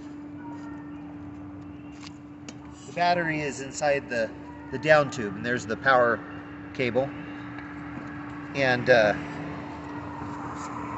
what's cool is you can, so when you lock the bike up when you travel somewhere, you can unplug that battery cable real easily from the bottom, and you can pull it out and take it with you. That keeps your battery and your seat safe, so if you have a nice premium seat. This is the premium seat that, this isn't the stock seat that comes with the bike. I paid a few bucks extra to get this, and it's a relatively comfy seat. It has a little bit of shocks. It's not like super comfy, but it's probably better than the stock seat. So yeah, I love the looks of it. When you look at it, it's probably the most streamlined e-bike in the way of no clunky battery anywhere. There's not even a lot of cables and whatnot. They did a great job of kind of tucking the cables in nicely, and if somebody didn't know, it would be easy not to even realize that this was an e-bike, because it's pretty well designed in that aspect. So yeah, I love how pretty it looks. I'll flip around, show you the other side here. So even like the wheel set here, the gear set is really nice looking, and I like that the chain is down inside there, so you're not going to catch your pants or anything on that. So yeah, just a really neat feature. So looks, I would say this gets an A+ on looks. Just a beautiful, very nice looking bike. Love these kind of leatherish, I'm not sure if they're real leather, but they're very lovely hand grips. And just a great bike. Okay, now let's get into the ride on it.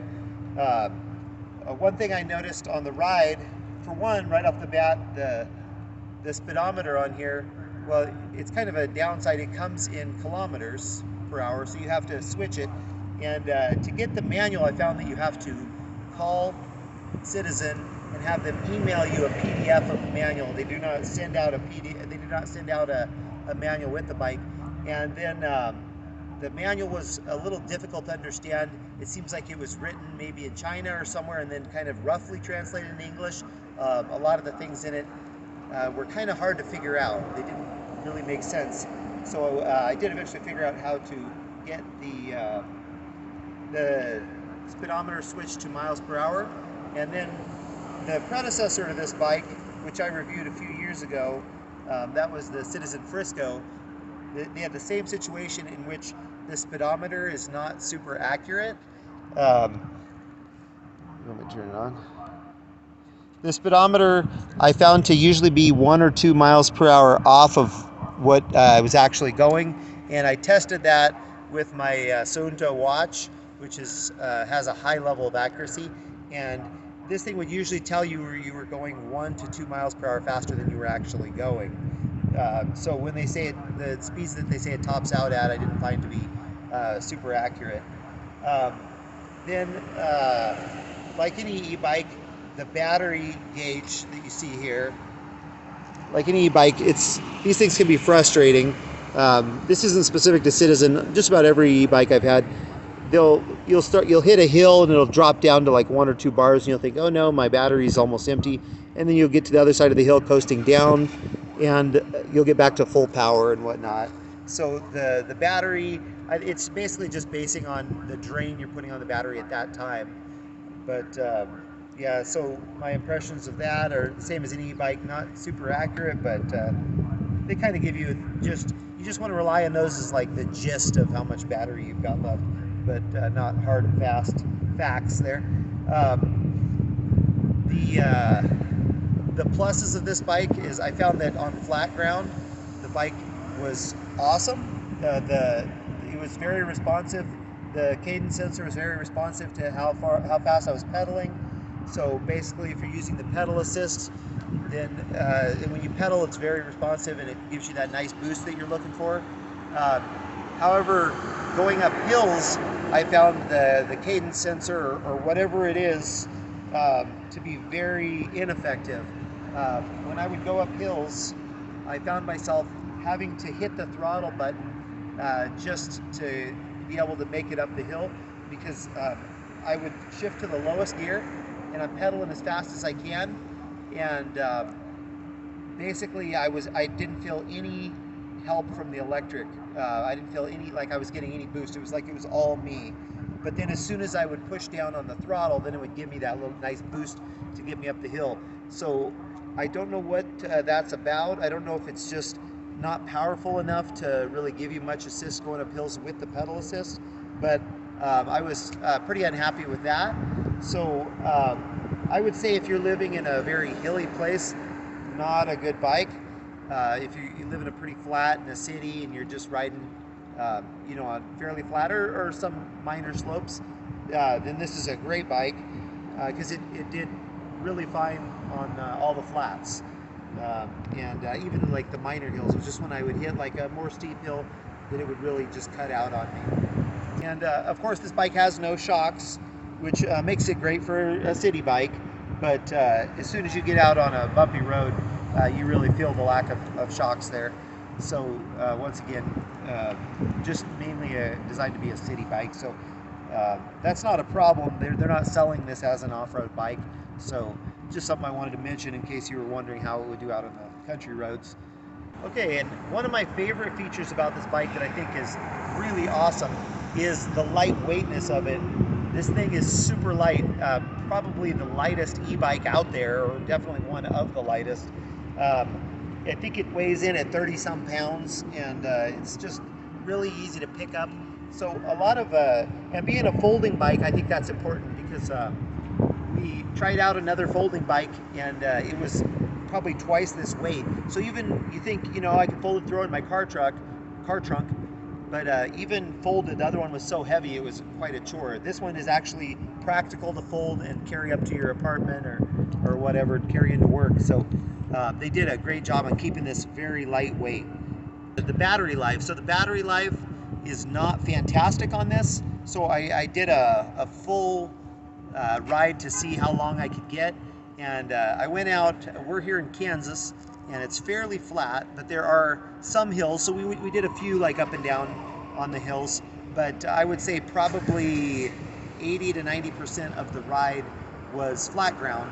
And we were only able to get about 18 miles, actually just shy of 18 miles. The battery started really going out on me, where you're getting a little boost, but you can tell you've lost a lot of the power. So so I was a little disappointed in that. I thought I would get at least, I think that on their website they say 20 plus miles on a charge, and I weigh in about 200 pounds. I'm just shy of 200, so that'll give you an idea. So if you're around 200 pounds, you can figure you can safely get 16, 17 miles with full power. like I said, that last mile before I hit 18, it was just kind of chugging along. It was giving me the assist, but not the full assist that I felt earlier in the ride. So not great for really long distances. Of course, if you live within, 5-6 miles of your work, that wouldn't even be an issue. And the battery, I did find it to charge up pretty quickly. So yeah, if you are riding longer distance, then you can definitely stop and give it a quick charge. I think it was just a couple of hours. It got the battery got full charge. Okay, so one thing that I was a little disappointed with, you're paying $1,300, which of course, as e-bikes go, isn't super expensive, but it's not the cheapest. I mean, there are cheaper deals. So one thing I was disappointed in is paying $1,300 and I did not get the fenders. I had to pay extra for these. No light. There's looks like a socket for a light or basket or something, but no light, didn't come with a light. Had to pay extra for the seat as well. And then if you want a rear rack, that's also an additional charge. And I think you would have to buy the rear rack from Citizen. It doesn't look like a standard type rack. It's a kind of a proprietary thing there. So by the time it's all said and done, you're probably looking at $1,500 to $1,600 just to have what I would consider like the standard things, accessories that you would want for an e-bike. And it does come with the dual disc brakes. I did notice a little bit of rubbing. I did not take the time to get that finely tuned in, but there was a little rubbing sound from the get-go, but they seemed like very responsive, seemed like good quality brakes. They worked very well, good stopping power. So yeah, I did like the dual disc brakes. You probably want to take it to a bike shop and kind of tune that in a little bit if you notice any rubbing, if you hear that sound coming from that when you first start riding it. Other than that, the bike did come pretty well tuned in. Everything is ready to go. Like I mentioned in the unboxing, the tires even come inflated and the battery comes fully charged. So you can literally, within 10 minutes of getting this bike, you can be on it and riding down the road. So that's pretty awesome. So my overall impressions of this, one thing I found also that was missing, I don't know if they have this, but it was not listed in the manual, but their Citizen's previous e-bike, the Frisco, had cruise control. I could not figure out if this had cruise control or not. I found no mention of it in the manual. That was a super awesome feature. It's because when you're doing the throttle here, believe it or not, if you're going for a long journey, after a while your thumb starts getting sore from holding the throttle down. So it would have been nice if they would have kept that cruise control that they had on their last version, where you can just dial it in and then you let go of the throttle and the bike just keeps going. That's if you don't want to pedal. So my overall impression of the Citizen London is that it's a beautiful bike. If I lived in the city where I was doing commuting to work, this would definitely be a bike I would buy. But if you live out where there's any hills at all or out in the country, not really recommended, just due to a few of the factors I mentioned. But overall, I think it's a pretty well put together bike, and the price is reasonable. Citizen does have a really top-notch return program where they give you 30 days to try the bike out. So I've decided it's not going to be a fit for me, so I'm going to be sending it back. But that's really generous of them. So I would say if you're on the fence about this bike, I would go ahead and get it because you have 30 days to try it. You do have to pay the return shipping. So I will let you know what that costs. I'm about to go down and send this back right now. But it's nice to know that if you're spending $1,300 on a bike, you're not stuck with it if you don't like it. So I would say if you're on the fence, the best thing to do, get it, ride it for a month, see how you feel, and if it's not what you want, then no questions asked. I called them. They didn't even ask me, but I just said I wasn't super satisfied with it, and the guy said, no problem, here's the information, ship it back to us. So great customer service at Citizen. I should also point out when you do call them, I almost always get somebody on the phone right away. They don't really have long wait times, so they do an excellent job of staffing their customer service, and they're very helpful too if you have questions. So Citizen is a company I would definitely do business with again. And anyway, I hope you enjoyed this review, and I hope this helped you make your decision on whether this is the bike for you. Thanks for watching. Okay, so just a little final update here. I just wanted to say that the return process was not as easy as I anticipated. It well, it did cost over $100. That's kind of to be expected to ship from mid-America back to Florida. So if you live on the West Coast, it's probably going to be even more. So I think it was actually about $120 or so for the shipping. So that wasn't the worst part. The worst part was that it took about 3 months to get my money back. And that was after they received confirmation of the bike. It took like 3 or 4 phone calls until they finally put the money back on our credit card. So I wasn't quite as thrilled with their customer service after that, because I called and they said, yeah, we got your bike, you should get your money soon. And then like a week would go by, 2 weeks, 3 weeks. And then finally, I after 3 or 4 calls, they did put the money back. So you will get your money back, but just be prepared for it to be a 2 to 3 month process. So if you can deal with that, then I'd say definitely go ahead, get the bike and give it a try.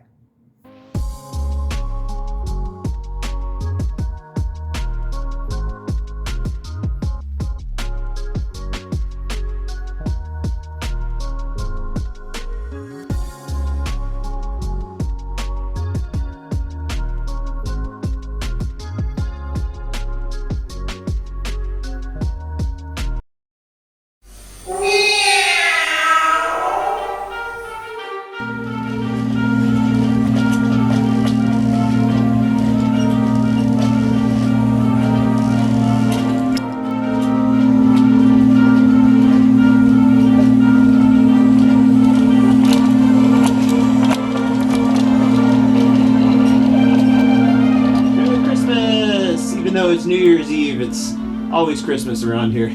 So anyway, we got the after Christmas special. I've been wanting this for several years, some sort of train to go around the Christmas tree.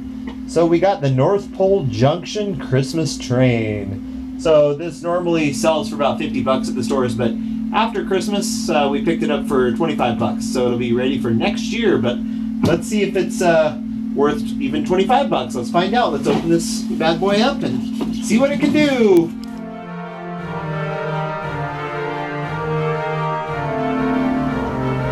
And of course, as always, a special appearance by Ziggy the Christmas Bunny. So before I get it all set up, let's open her up and make sure the engine works.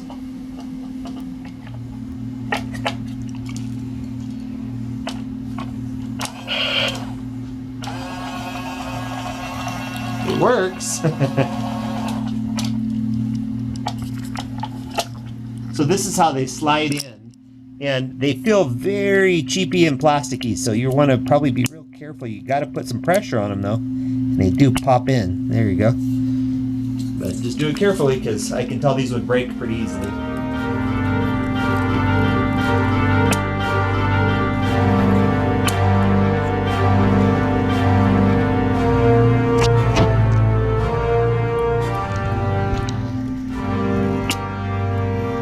There's Doreen putting together the last bit. Now we have a nice oval.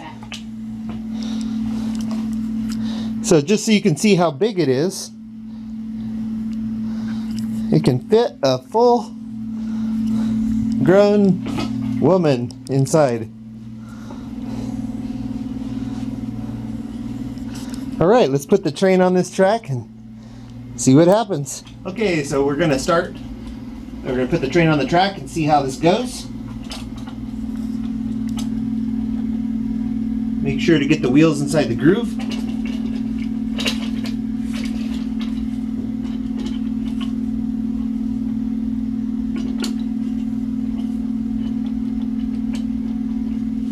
There we go. And then we got the presents.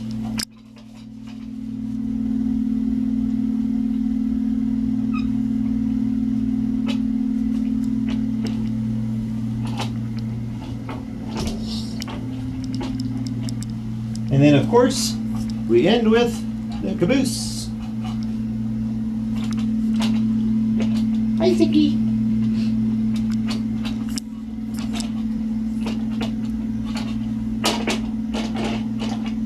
Okay, I think I got it. I think I got it all in. We will find out in just a second. Here we go. Let's fire it up. All aboard! Uh-oh. Something's not right. I didn't get it quite on.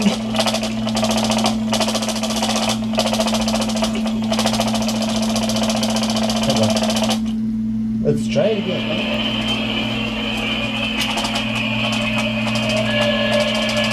As you can see, it really struggles on the corners.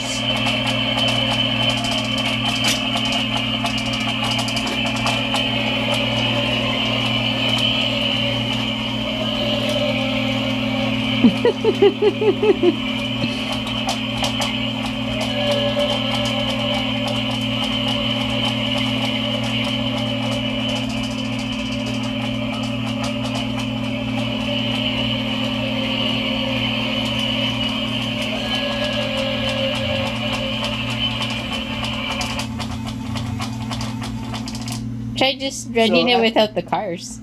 As you can see, it gets stuck on the corners, so we're going to see if we can figure out how to prevent that. I'm not sure if I put the cars, if I connected them properly. Let me put, oh, I think it goes in here. So let me move these to that. Yeah, that looks better. I was putting it in that spot, but I think it needs to be in here so it has more movement. We'll see if that fixes our problem. And also I want to point out something on this. It has a middle switch. If you just move it to there, it turns on without the sounds of the train, which might be nice if you get tired of them. And then if you switch it all the way to on, then you get all the train noises. Okay, here we go. We're going to try her again.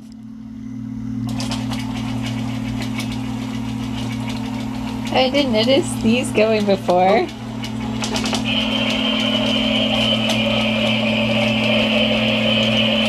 Yay! Now we got it.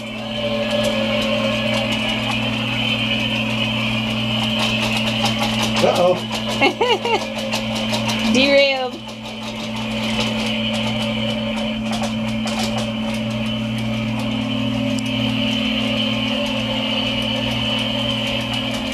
The presents go from side to side. Do you see that? Yeah.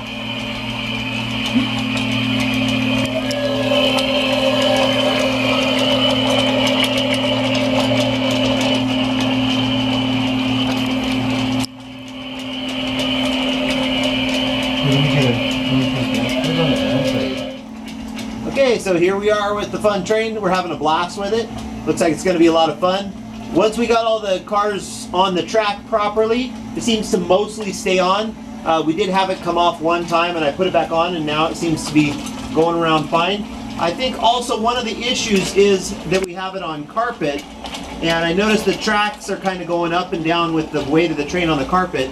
I have a feeling, and we'll test this out, but I have a feeling if this was on a hardwood floor that would eliminate that problem. But it's a super fun train. It's a nice big track. This could fit around a pretty good sized tree, and I'm happy with it. I look forward to using it every Christmas. I went ahead and put the train on a hardwood floor, and it looks like it does run a lot smoother. So it hasn't derailed once yet. It's gone around about 5 or 6 times. So it seems like the best is if you've got a hardwood floor. If you have carpet, it's a little tricky, but it did seem to work fine on carpet once we kind of got the kinks worked out with the track and made sure everything was nice and smooth. Now I'm going to go ahead and let this thing just run. I've got some really cheap economy batteries in it, and I'll see how long it lasts just running around. I turned the music and the sound effects off so that it would last as long as possible, and we'll see how long that is, and we'll let you know. Okay, so here we are. It's 2 hours and 50 minutes later, so almost 3 hours, and it's finally started to slow way down. It's still going, but very, very slowly, as you can. So I hope this review helped you. Hope to help you decide whether or not you want to get the Christmas train from Blue Hat Toy Company. Make sure to like, comment, and subscribe, and tune in for some of our other reviews. Thanks for joining us. Merry Christmas and a Happy New Year.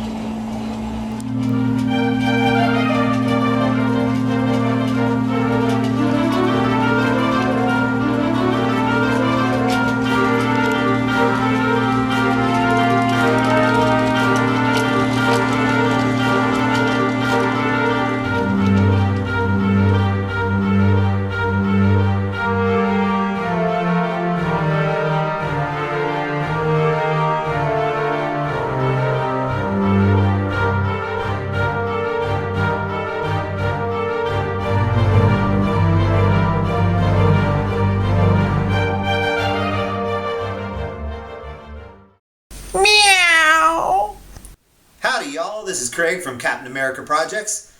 You might know me from such films as How to Build a Fence That Will Last, or my other hit, How to Build a Floating Tool Shed. But today... Je suis le chef Craig, et je suis ici aujourd'hui avec la meilleure recette de curry au monde. Okay, so today we're going to make my favorite curry recipe. I've tried curry in a lot of Indian restaurants, a lot of different curry dishes, and this is by far my favorite. I think the taste is perfect. And I got this from my cousin. She made this for me years ago. She got it out of an old cookbook from the 60s or 70s. And I've kind of altered it over the years to suit my taste until I think I've got it down just right. I've made this for many guests and everybody loves it. So I think you'll love it too. It's super simple to make. So let's dive right into it for the ingredients. What you need is some ground turkey, or you could use ground chicken or another type of meat if you prefer. Some parsley, a little bit of onion, not even this much, some almonds, cream of mushroom soup, butter, curry powder, raisins, and rice. I like jasmine rice. So anyway, and then to make it the most efficient way possible, you're going to need 2 saucepans and a frying pan. So I got my pans all ready, and I'm going to show you how to do this so you got everything going at the same time so you can make it as quickly as possible. Alright, so first off, I'm going to start with the rice because that takes the longest to cook. So we'll go ahead and get our rice started. For the rice, I just fill the bottom of the pan and then just add a little thickness to it. It's up to you how much rice you want. The curry dish is going to be served on top of the rice. And rice usually needs to be strained. What I do is just run the hot water and let the stuff just kind of go out over the top. So I'll just do this a couple of times.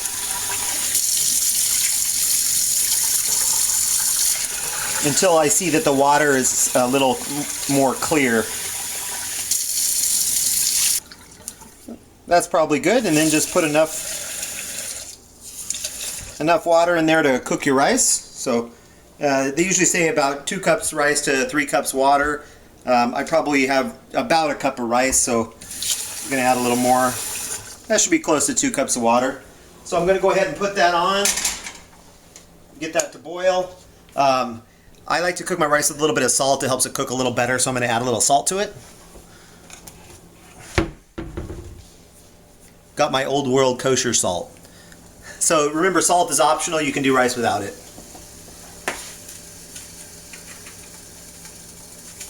I put my rice, I got that on high just to get the boil started, and then I'll turn it down. Next what we're going to do is I'm going to go ahead and start cooking the turkey. So I'm going to turn that on nice and low because we got plenty of time. So I'm just going to turn that on a low heat, and I'm going to use a little bit of butter. You can use oil or whatever you like to cook your food in.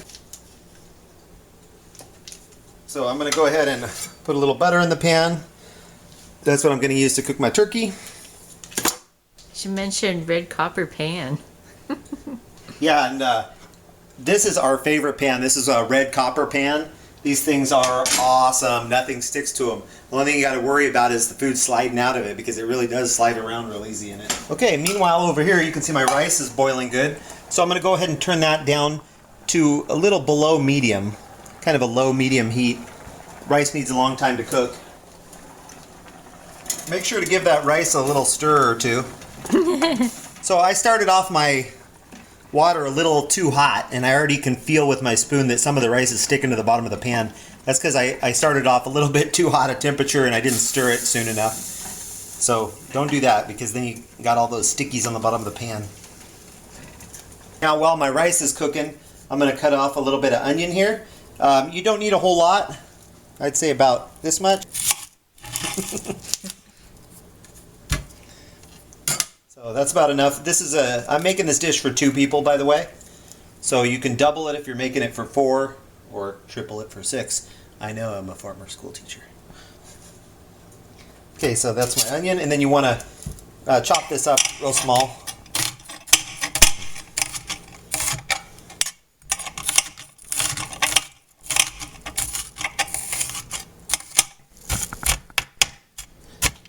There's probably much better ways to chop. This is kind of the utilitarian man method. And yeah, you will end up with some of these on the floor. So then what I'm going to do next is I'm going to get a little bit of butter. Put that in my pan here. Get that all nice and melted.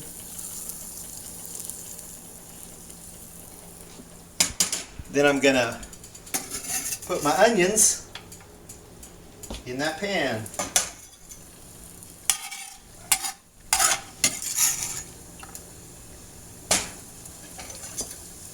Get all those tasty onions. So we're going to saute them in the butter a little bit.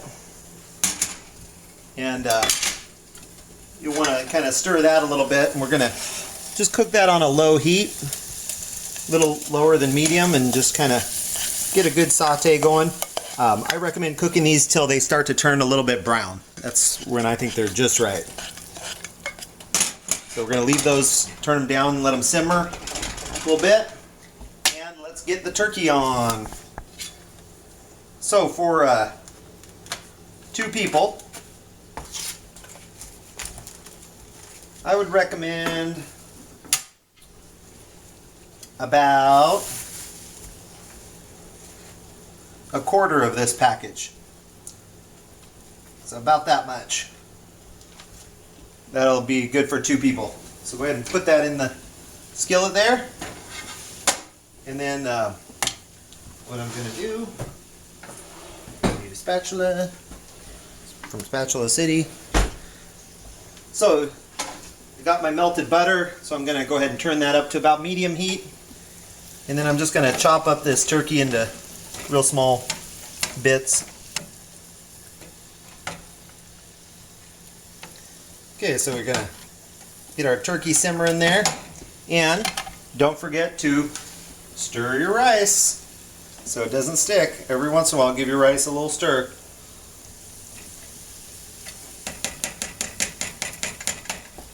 And when you're cooking raw meats, make sure they get to a high enough temperature. When I cook the turkey, I make sure it's nice and brown before I take it out, because this is raw meat. You don't want to get any weird diseases.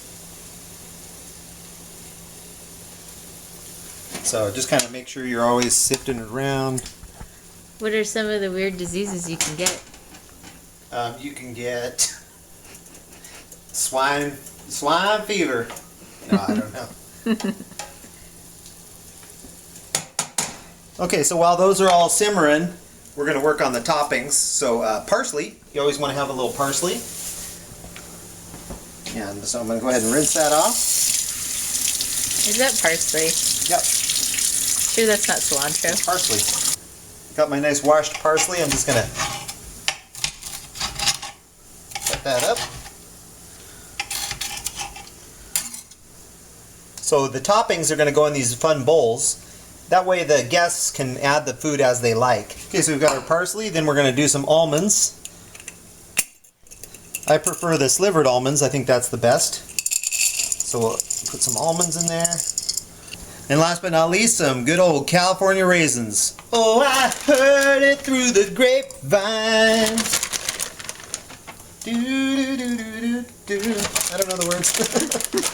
Raised in the California sunshine or something. Anyway, so there you go. You can show our nice toppings. We're going to come back over here and we're going to stir our turkey. As you can see, it's starting to get nice and brown on some of the sides. That's good. That's what we want. Make sure it's nice and cooked.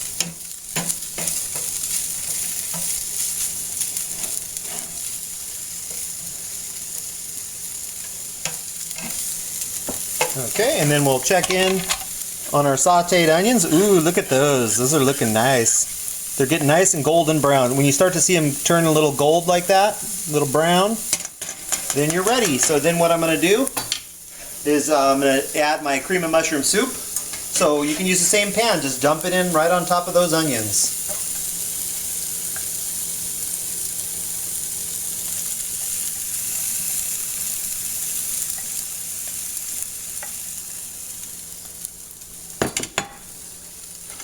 And then just kind of stir it in, and that's going to take a while to heat up. Well, that's going. Let's give our rice another stir. By the way, I added a little more water. I hadn't put quite enough in. You can kind of tell when the water dries up too quickly. So I added about another half cup of water. Looks like it's setting up real nice there.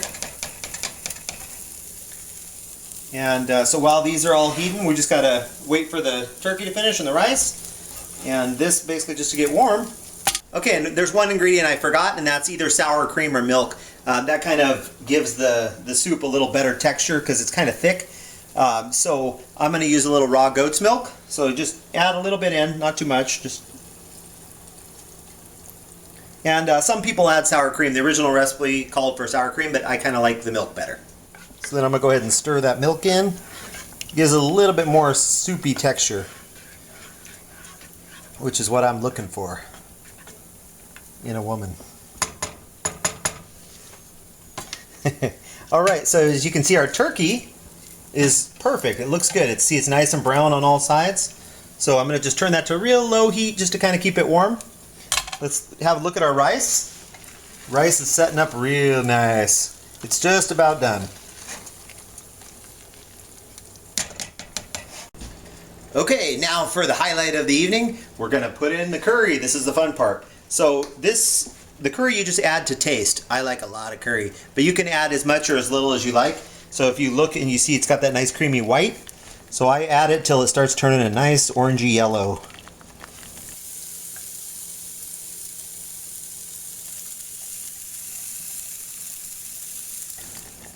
So I add some, then I stir it and I look at the texture and I see if it's what I want. It smells so good. I love that smell of the curry. What do you think? A little more or does that look good? More. All right, she says more. So let's add a little more. And that should be about enough. As you can see, it's already changing the color. Getting a little orangey. That looks good. Okay, and then what I'm going to do is I'm going to go ahead and put in my turkey.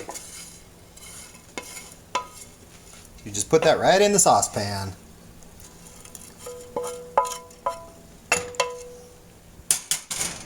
Okay, we can turn that one off. And then we just stir that turkey right on into the curry.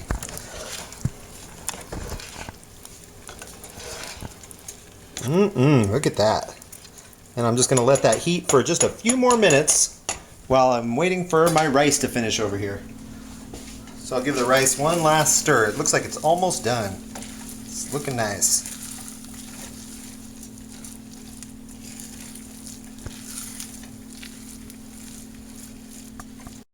Okay, everything is ready, so I'm going to go ahead and show you how to serve it up. So first you take a nice scoop of rice. About double that.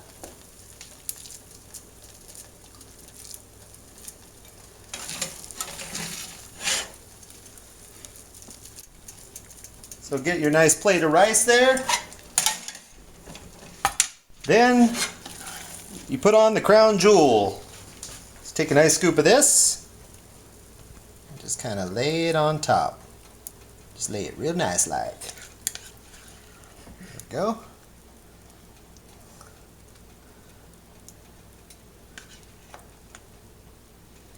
Then you take it over to the toppings.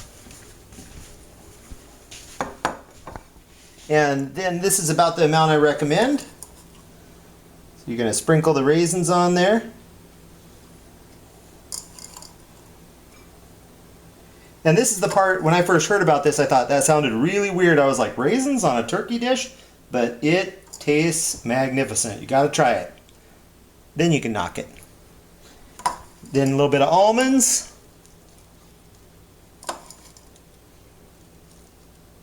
Gives it that nice crunch. And then finish it off with a little bit of parsley. I like a lot of parsley. I actually love how parsley tastes with this, so I put a lot. But you put what you like. I don't judge.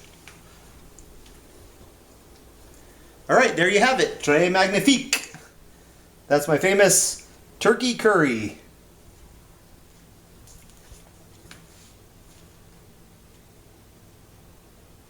Thanks for watching my first cooking video. Now make sure to check out some of our other cooking videos done by my wife, who's probably a much better cook than I am. Just kidding, she can't cook at all. Anyway, I hope you enjoy, and make sure to like, comment, and subscribe, and share with your friends. Bye-bye.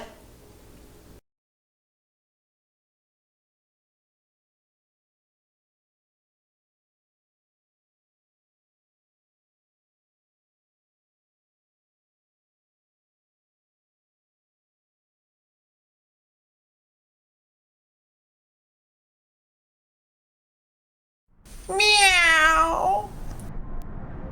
Hey, this is Craig from Captain America Projects, and recently I had the honor and privilege of having a little online chat with one of my YouTube heroes, Nick Johnson. If you haven't checked out Nick's channel, make sure you take a look at it. He does great videos about different destinations. He talks about different states and cities and the good parts and the bad parts, and he has a really kind of funny, dark, sarcastic humor that I love. And anyway, he's got a flourishing YouTube channel, and I've been watching his stuff for a long time. I was lucky enough that Nick let me pick his brain about how to go big on YouTube. So stay tuned and check it out, and hopefully you'll get some awesome tips like I did to help your channel go big in 2021. I would say I think the thing that helps you grow the fastest on YouTube is number one, consistency, like being able to, like YouTube has an algorithm that I'm always trying to figure out. But one thing that definitely helps is a regular schedule where you are putting out, clearly as much as you can put out is better. But if you can stick to like twice a week and you can put something up like at like noon on Tuesday and noon on Friday, and stick to that schedule, what YouTube will do is they'll start to notice some consistency, and then you'll kind of start to see a little bit of an uptick in not only the views, the immediate views you get. So what's important is if your audience, your subscribers click on it, YouTube says, oh, this is a good video. We will show this to new people then to try to help Craig grow his audience. If your audience does not click on it, then YouTube is going to be like, oh, this is it's going to get buried into very specific searching. So like somebody's got to type in like something very specific to find it.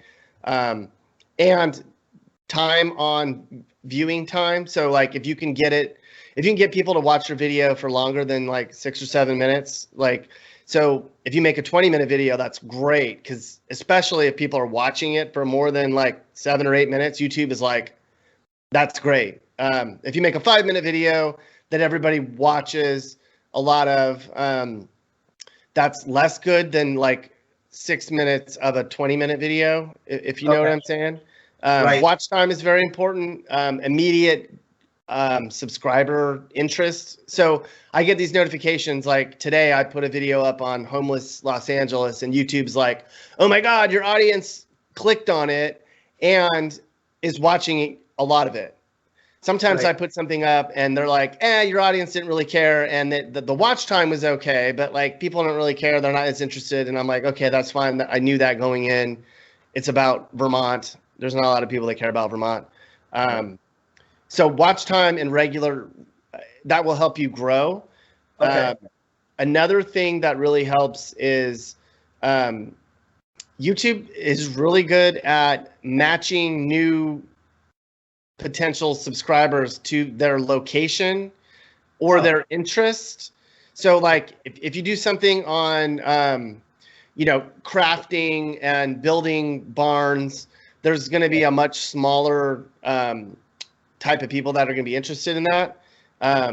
If you do video games, there's going to be an unlimited, but then you're also competing with a lot of other video game channels, but you have a much higher chance of being discovered by new people. So one thing, that's why the regional thing works, because when I put this unboxing Oregon thing up, like YouTube's going to show it to like a lot of people in Oregon.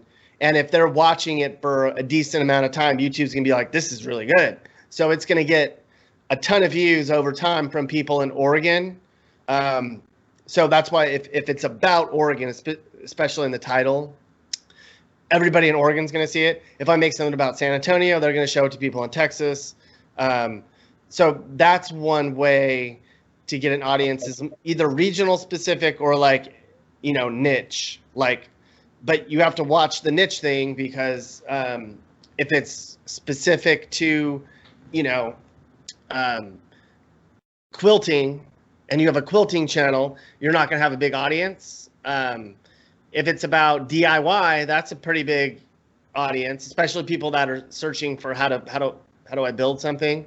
So you're going to be able to get new people in that might follow you over time, but you can't really deviate from, like, if you decide this channel is going to be goofy and funny, then you need to be putting out goofy, funny stuff all the time. Like, you can't all of a sudden get serious and be like, oh, here I am with my kids at the beach. Like, don't do that, because over time, your audience will go down. They'll be like, I didn't care about that. I want to see goofy, funny, or I want to see like building Christmas crafts. Like, don't just all of a sudden talk about sports. Like that won't work. It seems easy to, you're like, okay, I wouldn't do that anyway. But part of the problem is, your audience wants a specific thing.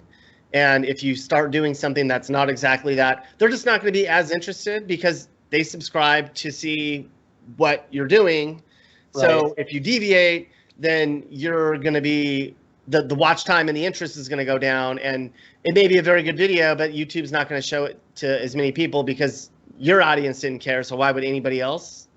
I've been pigeonholed into this like bad side of America, like, talking about bad things. And when I try to talk about good things, nobody cares. Like, I put videos, these are the best places to live, these are happy things, here's good stuff. My audience doesn't care about that. They want to see negative Nancy, the skeptical, sarcastic view. They don't want to see happy. And so I kind of accidentally, I didn't know that at the time, but all those original videos I did that were like the template ones that were like the worst places to live and the redneck stuff, I did those years ago, and I kind of put the channel down and didn't even look at it for like 2 years. And then my buddy's like, dude, there's like 30,000 subscribers on there from people that have just seen these worst and redneck videos and all the ghetto stuff you did.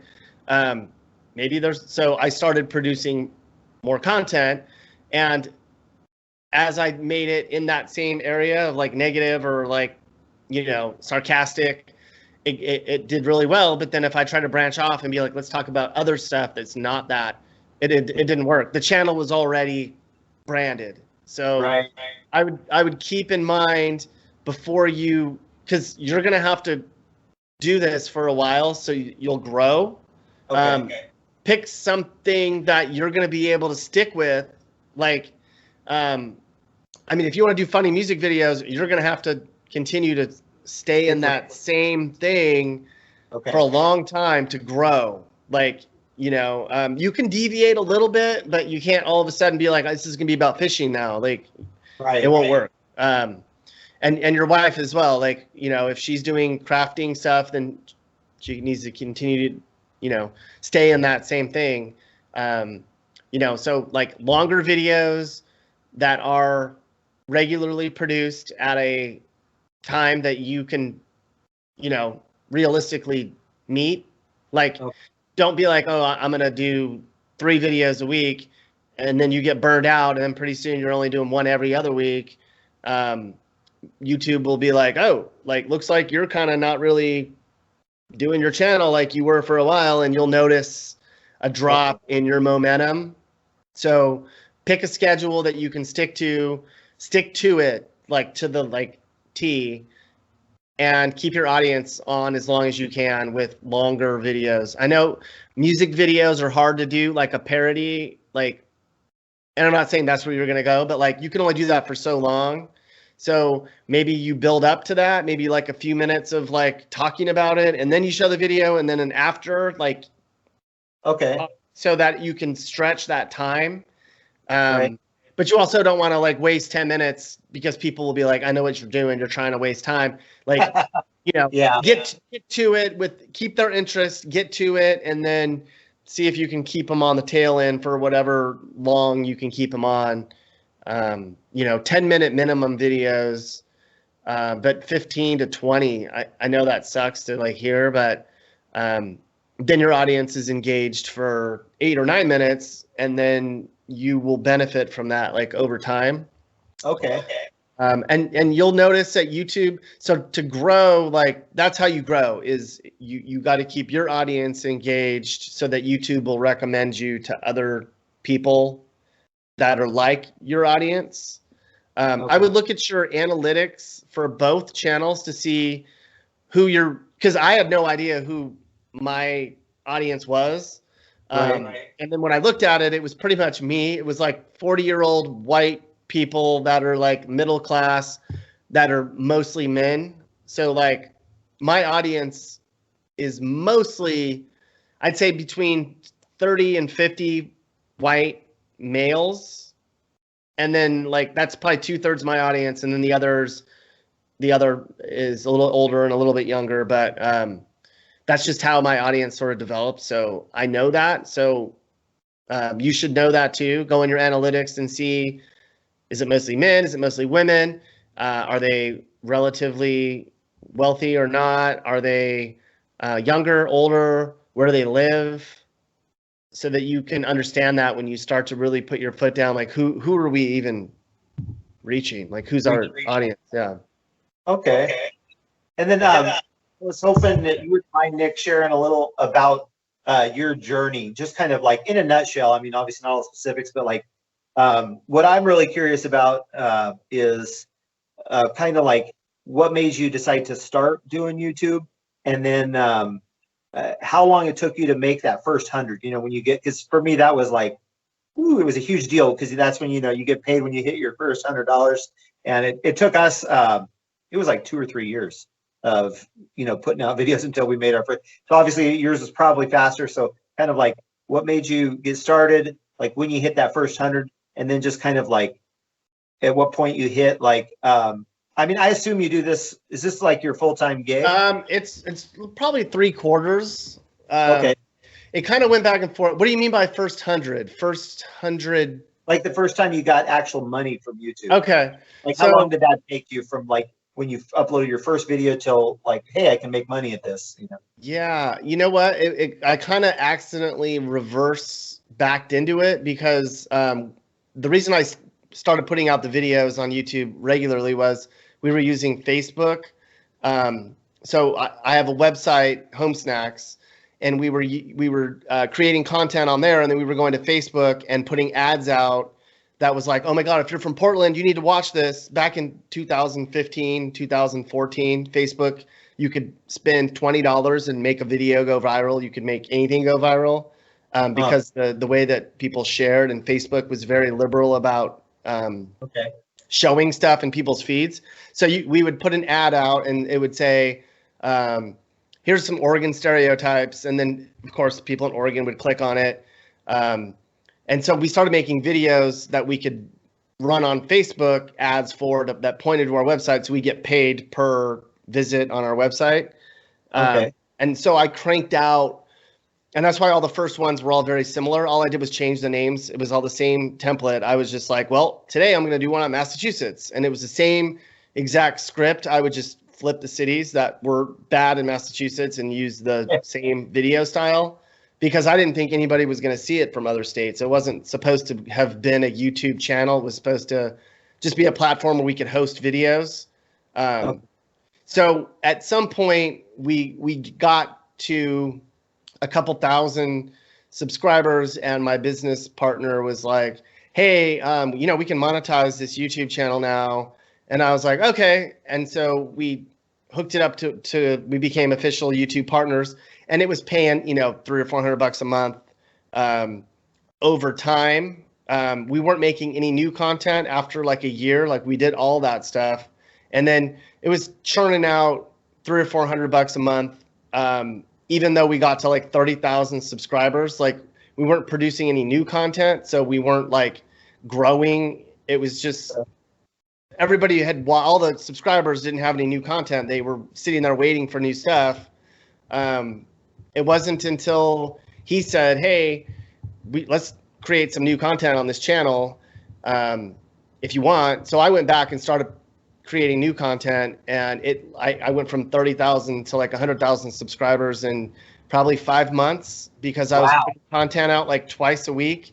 And the stuff I was doing, YouTube liked, and my audience liked it, and YouTube kind of gave me a boost. And then I hit like a lull. There was like a period, and I don't know why. It could have been I got a little bit too political. YouTube also changes its algorithm on people. So like all of a sudden you're like, hey, I'm dropping, and you're like, I'm doing everything the same, and you don't really know why. It's really frustrating when that happens. But I hit a period that I wasn't growing nearly as much, even though I was still doing the same thing. But over time, consistently, I've been pretty much putting out like 2 or 3 videos a week. And it's gone up to, a decent amount. It's growing all the time. Did I kind of answer your question? Like, Yeah. So I wasn't the traditional. I didn't just start making it and then I didn't watch it grow from the beginning. I created it and then I went back and was like, oh, shit, like it's like growing. And then I just fed the fire and just made it like go. Go up. So I had like a good base. And I had there were probably 70 or 80 videos that I did over like a 6-month period that sat there for about 1.5 years without me doing anything, and it grew to 30,000 subscribers, just those videos. I don't know if it's because they were all regional based and YouTube was just showing people in Massachusetts, the Massachusetts one over and over. It was very easy to suggest that video to people in Massachusetts because YouTube knows where they live. Yeah, right. It could have been that I was being, when people search for what's it like in Massachusetts, that video ranked in Google. I think that the search volume was pretty high for people that want to know about Massachusetts or Oregon or whatever states. So like if you're wanting to get an organic growth, you kind of have to be about something that people are searching for too. Like you can't just be like, I'm a zany guy that just makes music videos, because how are people going to find that searching for the people don't search like funny music video spoofs. Right. So like, you have to be about something that people are searching for as well. Oh, that's a good point. You can't be so specific that no one's going to be able to search for you and find you. Oh yeah, that's a great point. If that makes sense. You should make all your videos about how to build stuff clearly. Yeah. Or like how to fix things. Yeah. Is what I would stick to on that one. Right. And make it funny and clever like you guys are doing. Front door overhang has a lot of views. Yeah, how to build a work shed, almost 200,000 views. Yeah, that one was really random too. That one, like, it sat for like 2 years and got like no views, and then all of a sudden, everyone started watching. I was like, what? Yeah, YouTube's weird like that. Yeah. Very bizarre. It's almost like I find that I have a theory. I have a lot of YouTube theories that you can't really prove. I almost feel like they reward you with regularity and like when you do a good job, they'll recommend you more. Sometimes they'll just literally, I feel, recommend your random videos all the time just to keep you up here because you've done a good job. So like they'll just feed you like that amount of cash or views, and you'll find videos that will have like you said, that aren't doing anything, and all of a sudden it blows up because YouTube's like, well, we got to put something, let's recommend that one for a while to keep the numbers up. Or like maybe sometimes it's 20 different ones that they will keep you here. There's been some months that like one video would keep me right here, and then some months that video won't get viewed at all, and there'll be like 20 other ones. There'll be like a bunch of them that keep you there. I think that I don't know. YouTube's not very clear on how they do things, but my theory is that like over time, if you do a good job, they'll boost you more. Okay. Almost to kind of reward you, like, okay, you're here now. Like there's definitely tiers. Like you'll go up here for a while, and then you'll kind of go up and down, and then you'll kind of and then you're up here a little bit more, and then you'll see a steady. I mean, if you were to like measure it, it's not like this. It's it's more like this, like steps when you kind of go Okay. up. That makes sense. But So these are all really short. You definitely want to make, because you want to make more money too. So you can stick more ads in to your videos. Once they're at past, it used to be 10 minutes. Now it's 8 minutes. You could add extra ads into your videos. But the longer they are, the more money you're going to make on them. So like your fence one's 12 minutes and it has 140,000 views because YouTube's like, people are watching this longer. Even though the eating one was 30 minutes, I don't think people watched it that long. yeah, probably not. But yeah, longer videos. Yeah, 10 minutes on the one that has 200,000 views. You want to be able to do stuff that you can go longer for. Okay, what were you going to say? Oh, I was just going to ask, like, so you said this is like probably 3/4 of your income is YouTube and stuff. So I was going to ask, like, so what does your normal day look like? Like, do you have like a structured setup? Is that how you get yourself like motivated, or do you just make videos randomly when you're feeling it, or? No, I definitely do. This is like just about full time. We have a couple websites. The home snack stuff takes up part of my time where I'm working on like trying to get PR, like links built and get our name out there and do some like marketing for that. But for the most part, like I pretty much write content like all day and edit. Like, I mean, I've got a list of things. I mean, I'm pretty much sitting here. We don't have kids. We travel, Okay. but I don't have any hobbies. So I can sit here all day and churn out videos. I mean, it's pretty much a full-time thing. So you're literally like living the life that we're trying to get to. Yeah. We're like, hey, let's sell everything, move to the Midwest. We'll have enough money since the house is so cheap. We'll have enough money to kind of live on for. We figure we've got enough to get us at least 2 or 3 years, and so we've got 2 or 3 years to like really get this dialed in. So that's why I'm like, you're kind of in the spot I want to be. So. Yeah. It's definitely, you are both gonna have to do mostly full time to make this happen. But like, so there's a lot of production work in what I do. Like some people will get on YouTube and they'll just sit here and they'll talk for 20 minutes and then they'll obsess about their thumbnail for 2 hours and then they'll post it and they're done for the day. Like there's no editing. It's just, and they're lucky enough that people, want to watch them talk about their lives. Some of them will edit. They'll be like, here I am going shopping. And these people have like 6 million subscribers and it'll be some like, I'm like, what? And they'll go out and they'll be like, here I am going out to do something. And like, then they're editing what they're doing, like they're chopping out the whatever, but there's not as much editing as what I do. I mean, I have like a lot of like graphics and whatever. I've got to track down videos to stick into stuff.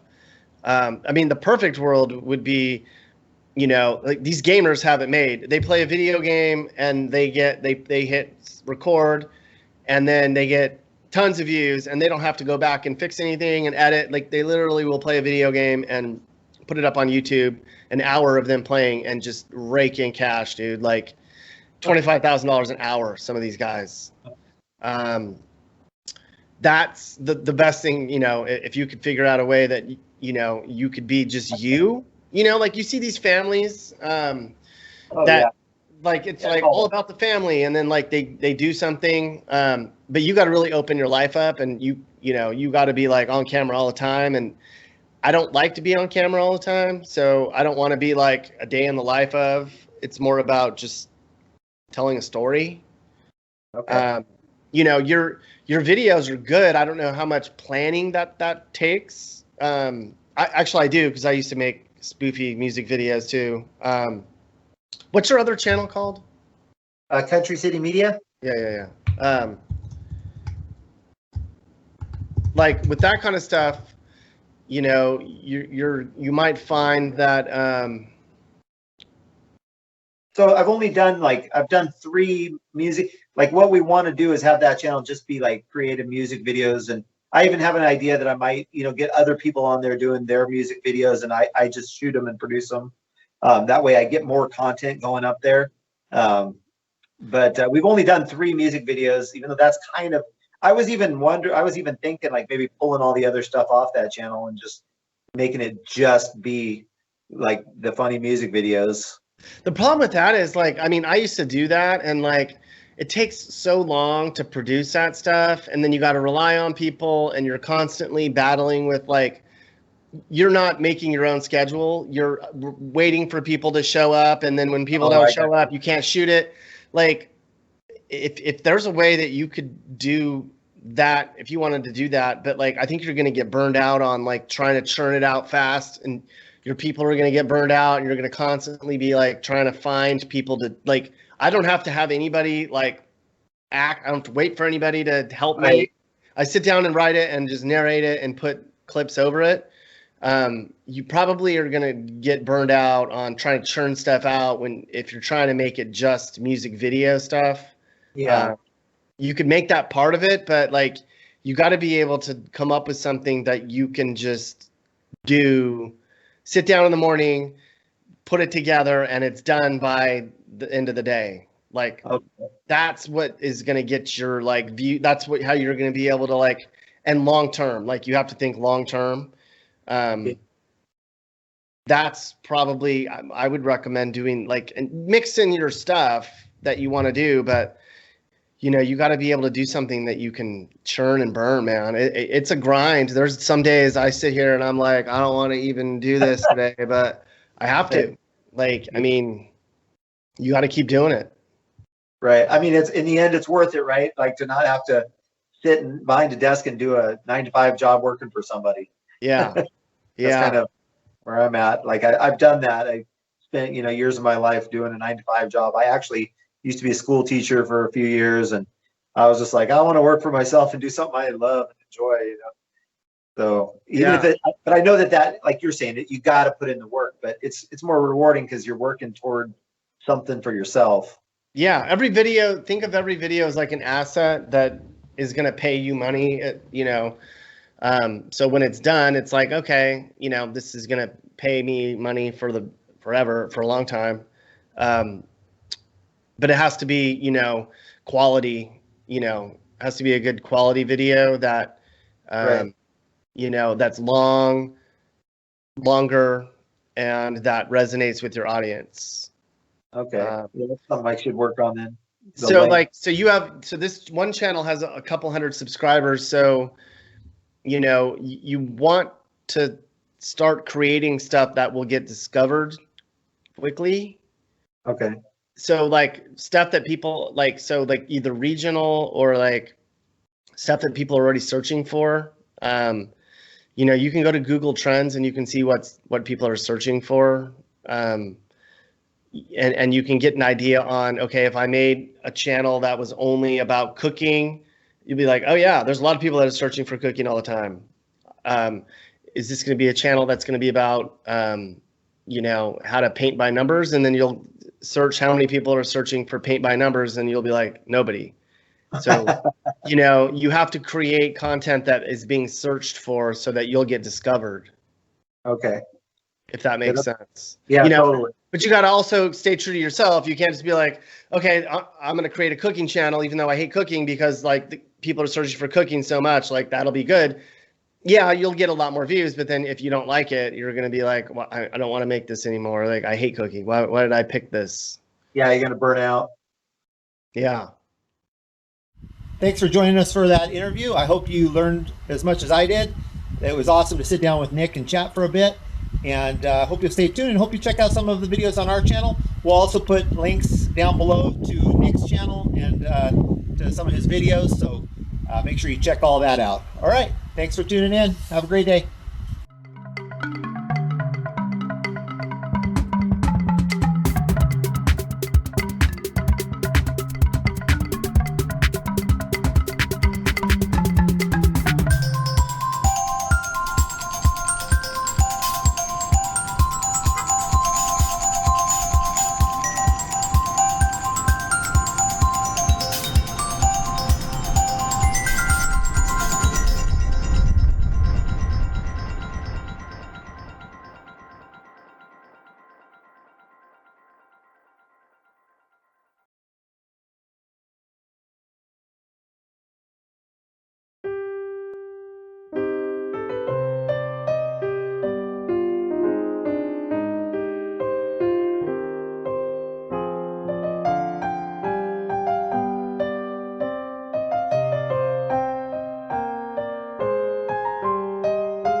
early in the morning.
Thank you for joining me on my London dream trip. I hope you enjoyed yourself and even learned a little bit about one of the finest cities in the whole world, London, England. Remember to check out visitlondon.com to build your very own dream trip. Cheers!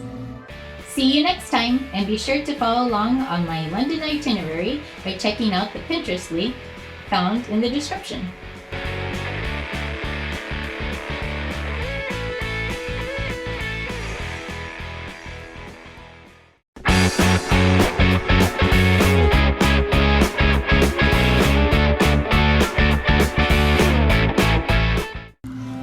To really immerse myself in London culture, I'd like to visit the Royal Opera House. Constructed in 1732, the Royal Opera House is a London institution where visitors can take a guided tour, enjoy a morning coffee at the amphitheater restaurant, or, of course, buy a ticket for a performance. Just don't get too carried away while watching the show.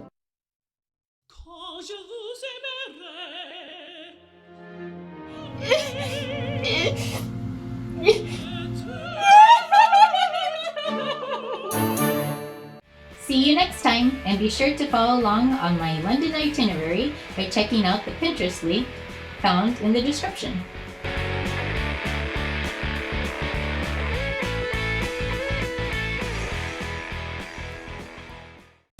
So this just came today. It's on our front porch. It's called the Adams Sidewalker. It's an adult scooter made to hold a lot of weight. And, I used to have a scooter like this when I was a kid and had so much fun. So I'm looking forward to trying this out. And they say online that it comes pretty much ready to ride right out of the box. So we're going to find out if that's true. Let's see if I can open this up and just go for a ride. Okay, so I got some scissors. It has some little pads. Wow, I gotta say it looks pretty impressive. Looks definitely like a industrial strong version of the kids scooters. You want to have a peek in here? Look at that. It's thick, really thick metal tubing. Looks very strong.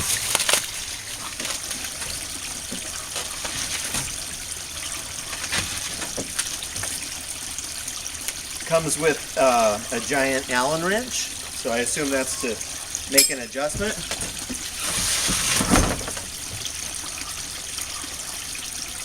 Okay, I think that's all for the straps, so just gonna lift it out.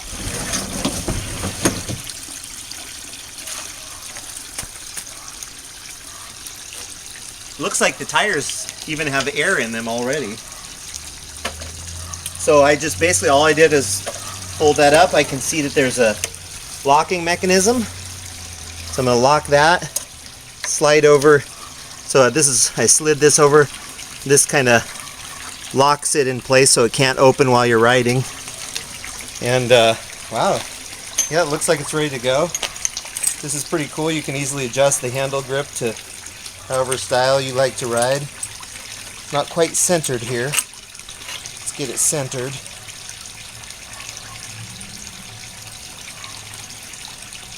Let's see. Looks like about right there. So I'm gonna lock that in. Let's see.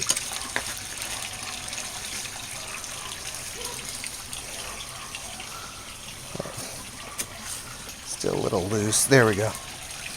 There we go. Tighten it. One more time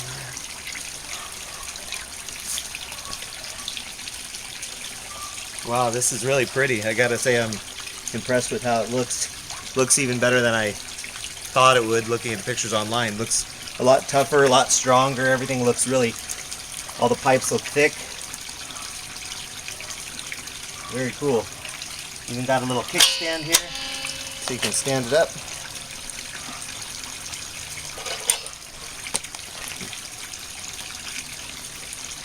Yeah, definitely could use a little air. So I actually didn't expect the tires to have any air. Let's got my GPS watch too, so let's turn it on and then we can find out how fast it can go just on flat ground or fairly flat ground. Quick release for the handlebar was loose right out of the box, so before you go for a ride, make sure you tighten this really good. So that was a little bit loose. Look, I noticed it even has a spot for a water bottle connection. You can put your water bottle on there.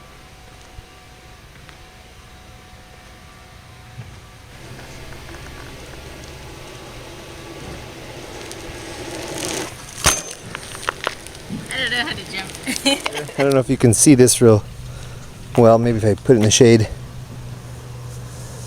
Just playing around here in the street, I averaged 3 miles per hour and max was 12 miles per hour. So it's a fairly flat street here, as you can see, and I was able to get it to 12 miles per hour when I was pushing pretty hard. So it can get up there if you've got a lot of energy and a lot of strength.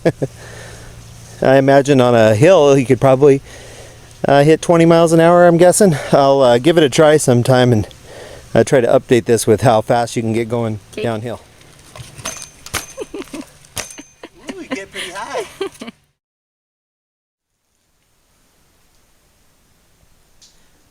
So my Coleman charcoal tabletop grill, opening it up here. As you can see, it comes with a very attractive, kind of a retro design. And this is the carrying case, very handy. So feels very sturdy. This feels like a real heavy-duty case, not a cheap one that's probably going to rip real soon. So anyway, that's nice. This is the cat. He's going to check it out too. Monsieur Niblet cat. So we got these Velcro straps that come open. Another Velcro. And here is our grill. I'll go ahead and pull this out. Still got some packaging materials.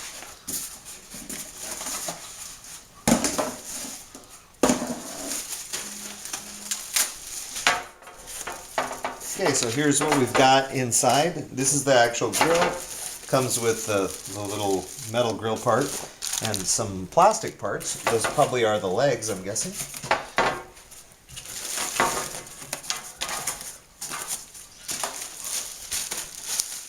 So this would be the charcoal tray. So you put your charcoal in here.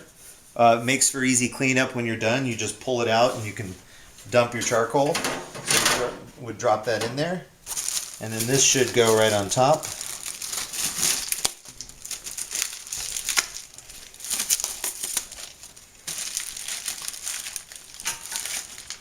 Excuse me, kitty. You're on the scissors. Kitty tries to be helpful, but she's not really that helpful. So what we've got here is the actual grill. It's got little fold-out handles, so you can set that right there. So for easy removal later. And there you have it. It's I think it's a very attractive little unit. It's got the Coleman logo on the front. It's very heavy duty. It feels like a quality item. It's the metal is actually thicker than I expected. Feels like a good deal. So there you have it, the Coleman tabletop grill. I think this goes for $60. I got it on clearance from a website for about $30. So you can actually find good deals on this. But I think this is probably worth $60. There you have it.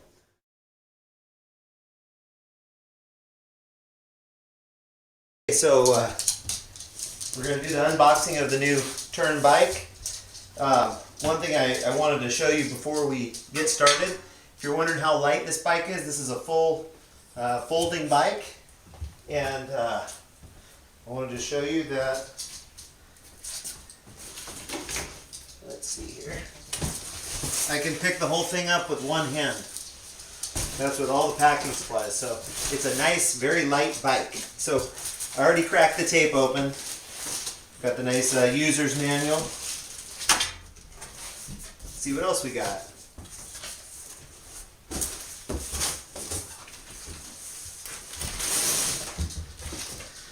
So I noticed I bought this bike from Nice Wheels in New York, and looks like they gave me a little getting started thing. Nice Wheels, start here. Gives you just the basics. Make sure you install your pedals, inflate your tires, check the brakes, know how to fold it, make sure the hinges snap together snugly, and the handlebars facing forward, very important. Anyway, so little extra thing when you buy your bike from them. So let's get through the packing materials.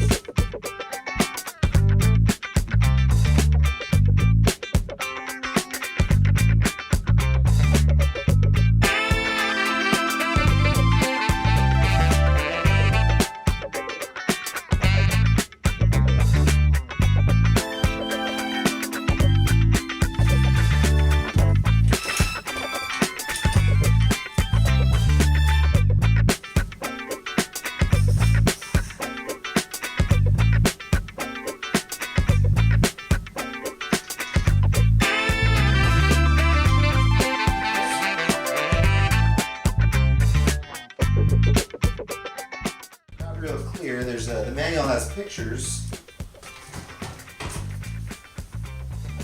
I'm not sure what's keeping this.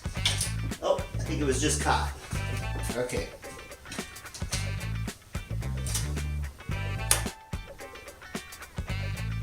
Oh, that looks like the things I thought were reflectors. It looks like they're little bumper pads to keep the frame from scratching when you snap it on. So, yeah, it looks like that's what that is.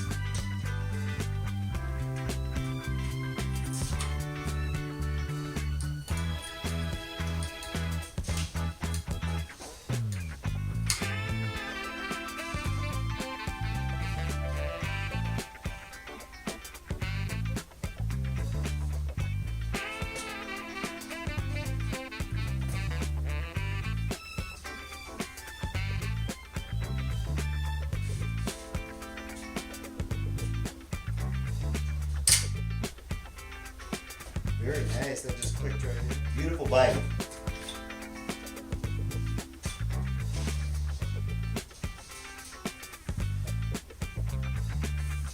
And this is the Turn Verge S11i.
Your Majesty,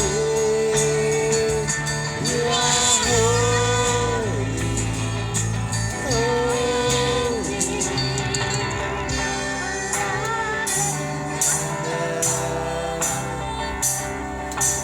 Lord of heaven and earth.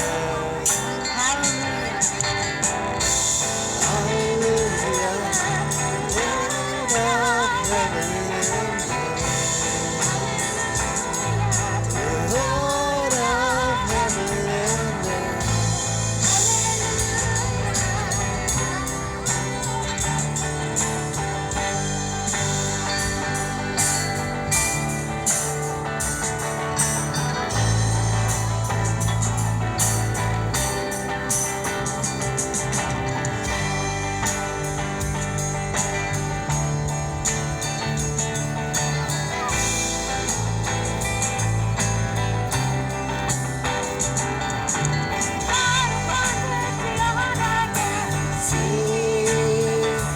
You are holy, holy. Jesus, declare your majesty. You are holy, holy. God of wonders. God of wonders beyond our galaxy. You are holy, holy. Universe declares your majesty. You are holy, holy.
And oh, is there more? No, the babies are over there. There's more. You got a straggler.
Greetings, good chaps, and welcome to my 2016 London Dream Trip, where I plan many fun activities to do while in London. Some of these activities include attending the proms, high tea on the High Thames, and visiting the London Opera House, all of which I found on visitlondon.com. So come along with me, and you might just discover your own dream trip to London. See you next time, and be sure to follow along on my London itinerary by checking out the Pinterest link found in the description.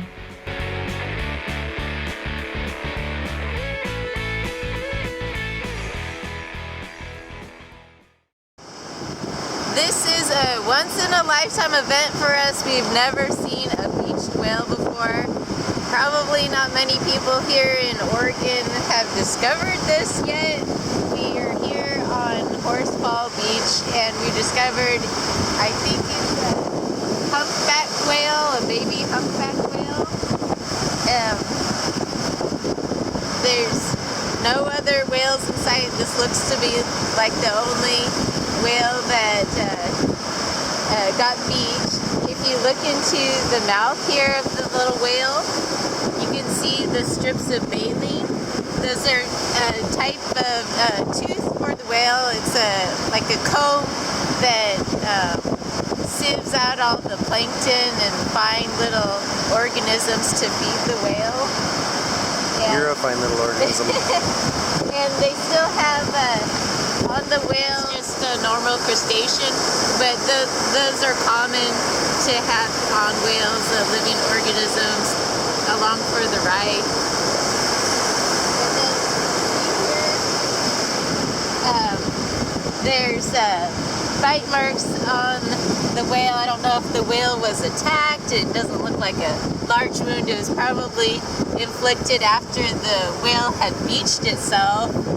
And then you can see up here where the skin is peeling off of the poor little whale because they don't do too well for very long outside of the water. They get sunburned pretty easy and their skin starts to break up. Basically, the whale suffocated on the weight of its own organs here and couldn't survive. But you can see it's just completely preserved, even to its very fine tail. It feels just like a rubber mat. It's so neat.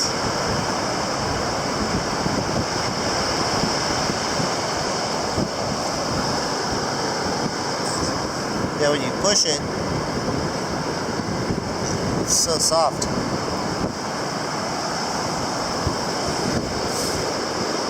All completely intact. It's just a spectacular thing to see on the beach. A wonderful animal. One of God's finest creations here is the whale.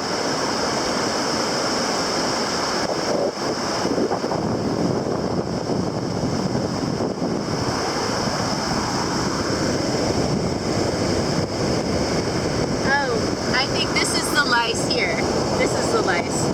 This one's moving. That's a crustacean, and then right here, you know, if you come up to this. I wanted to see it move. Oh, that's cool. These are the lice that are normal for whales, and as you can see, it's as big as my thumb. Is one of the lice for a whale. Anyway, this is. Are those alive too? Is he alive? I don't know if they can live outside the water for very long. Huh. But anyway, this is just a spectacular occurrence that we came upon. Sad, but it is very impressive to see.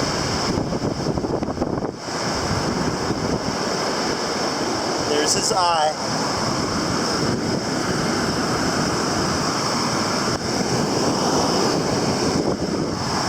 Oh yeah, you probably want to do a close-up on the blowhole as well. This is where they spouted out, I think. Looks like it, I guess. Huh? So yeah, it looks like it. Yeah. I don't see any other obvious holes.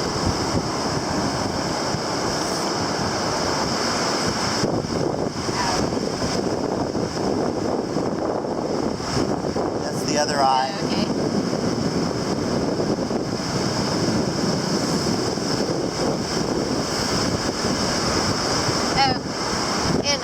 when you touch the whale, I probably shouldn't be touching it, but anyway, it feels like plastic or rubber. It feels like a rubber mat. So neat.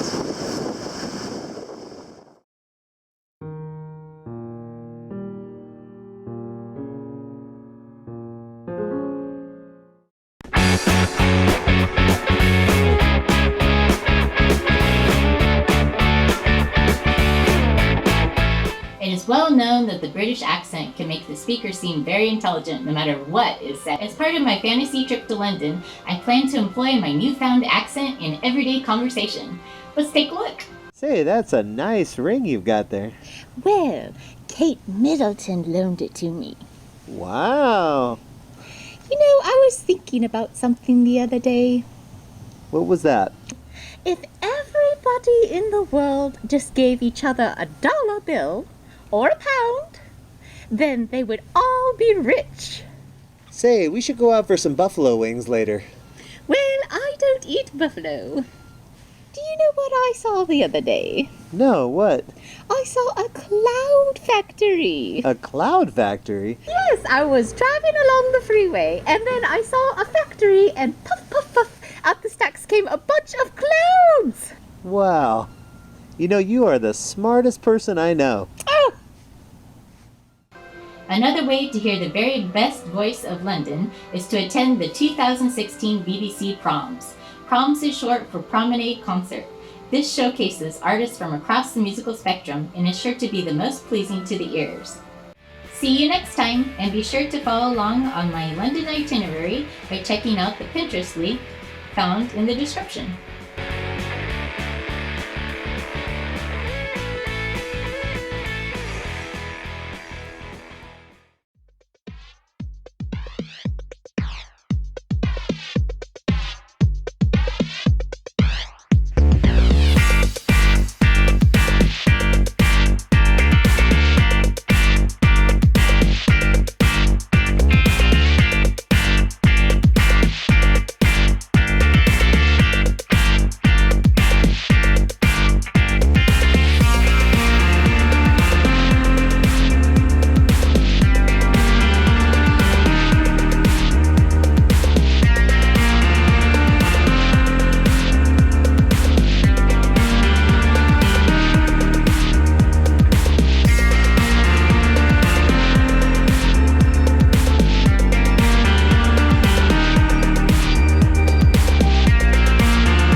Does that feel good?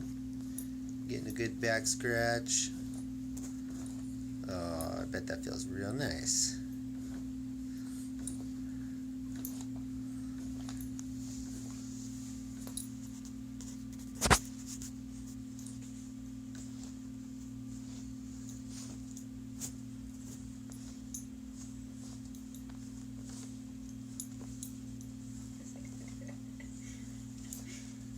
Oh yeah, that's the spot. That's the spot. Oh yeah, keep that coming. You like those back scratches, huh? That couch does a real good job.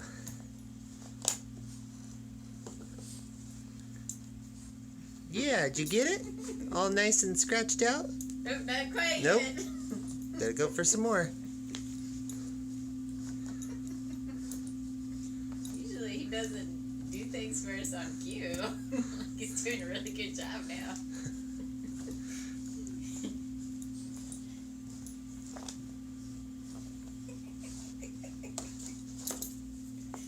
Oh, would you fall over there? Be careful. It's a good CP.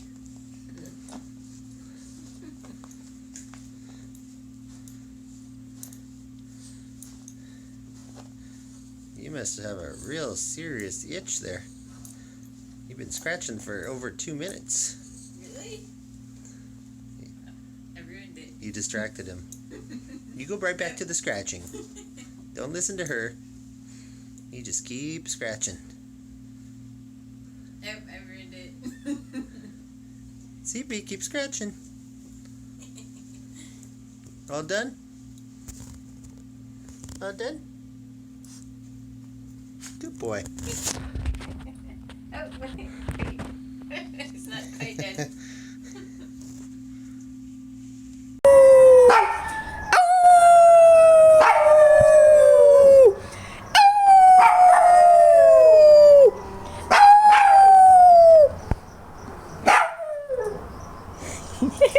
Good dog.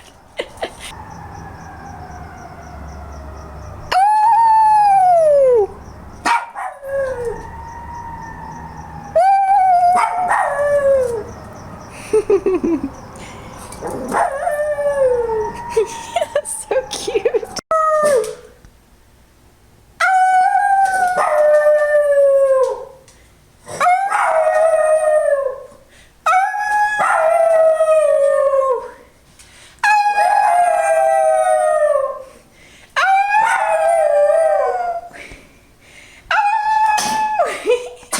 Radio un pito. In a radio un pito. Pew pew, a pew to pew. It's pew to pew, a pew to pew, a pew to pew, a pew to pew. In a radio un gallina. In a radio un gallina.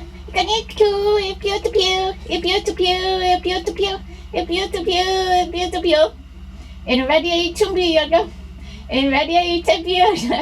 Karago, lagiku, a pew to pew, a pew to pew, a pew to pew, a pew to pew. In the radio un pava. In the radio un pava. A pew go go go. A pew go go go go go. A pew to pew. A pew to pew. A pew to pew. In the radio un paloma. In the radio un paloma. A paloma ro. Go. Gayo go go.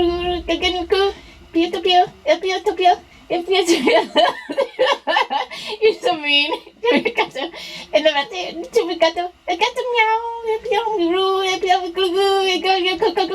Gayo go. A pew to pew. A pew to pew. That's so beautiful. In the radio tubicato. A pew go wow. Cat meow. A pew ro. A pew go go. A gayo go go go. A gayo a pew to pew. A pew to pew. A pew to pew. And radio un cobra. In the radio un cobra. From there. Good meow, la piamu, a piamu glu, cuckoo, lagi no coo, pia, a pia to pia. And the radio uncadar, a cadar bay, like that bay, Pirogava, a gaucha, blue, gaya cuckoo, lagi no coo, pitapia, a pitapia, a pitapia, a pitapia. In the radio, in Vaka, in Vakamu, a Kadarbe, Libame, Pirugawa,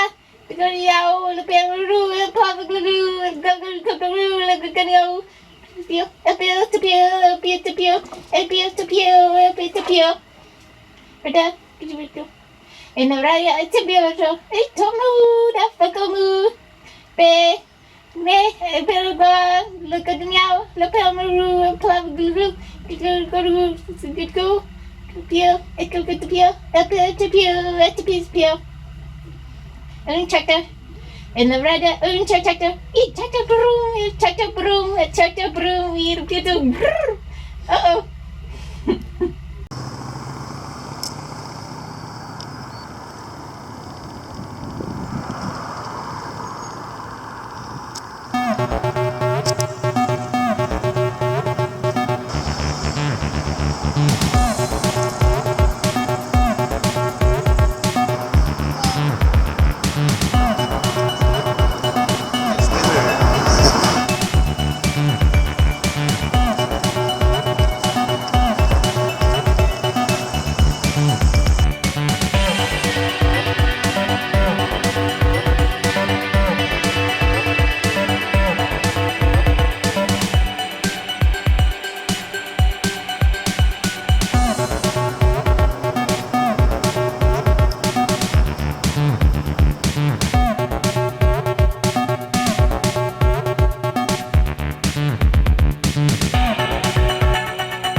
morning with our daily emails about India. So let's talk a little bit about what we're doing in India and what Through the Bible ministry is there. Well, and some people are the landmass. So if you're claustrophobic, don't. No, it's a very, very crowded place. Also, India is the most ethnically diverse nation on earth. There are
Christmas time is the best time of the year.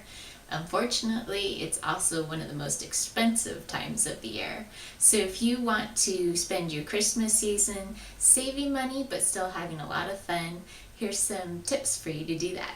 There are three main things that are expensive for the Christmas season, and that is travel, presents, and decorations. For travel, if you are traveling by car, a good idea is before you hit the road to check the air pressure on your tires. If your air pressure is low, it can cause drag on the road and lower gas mileage.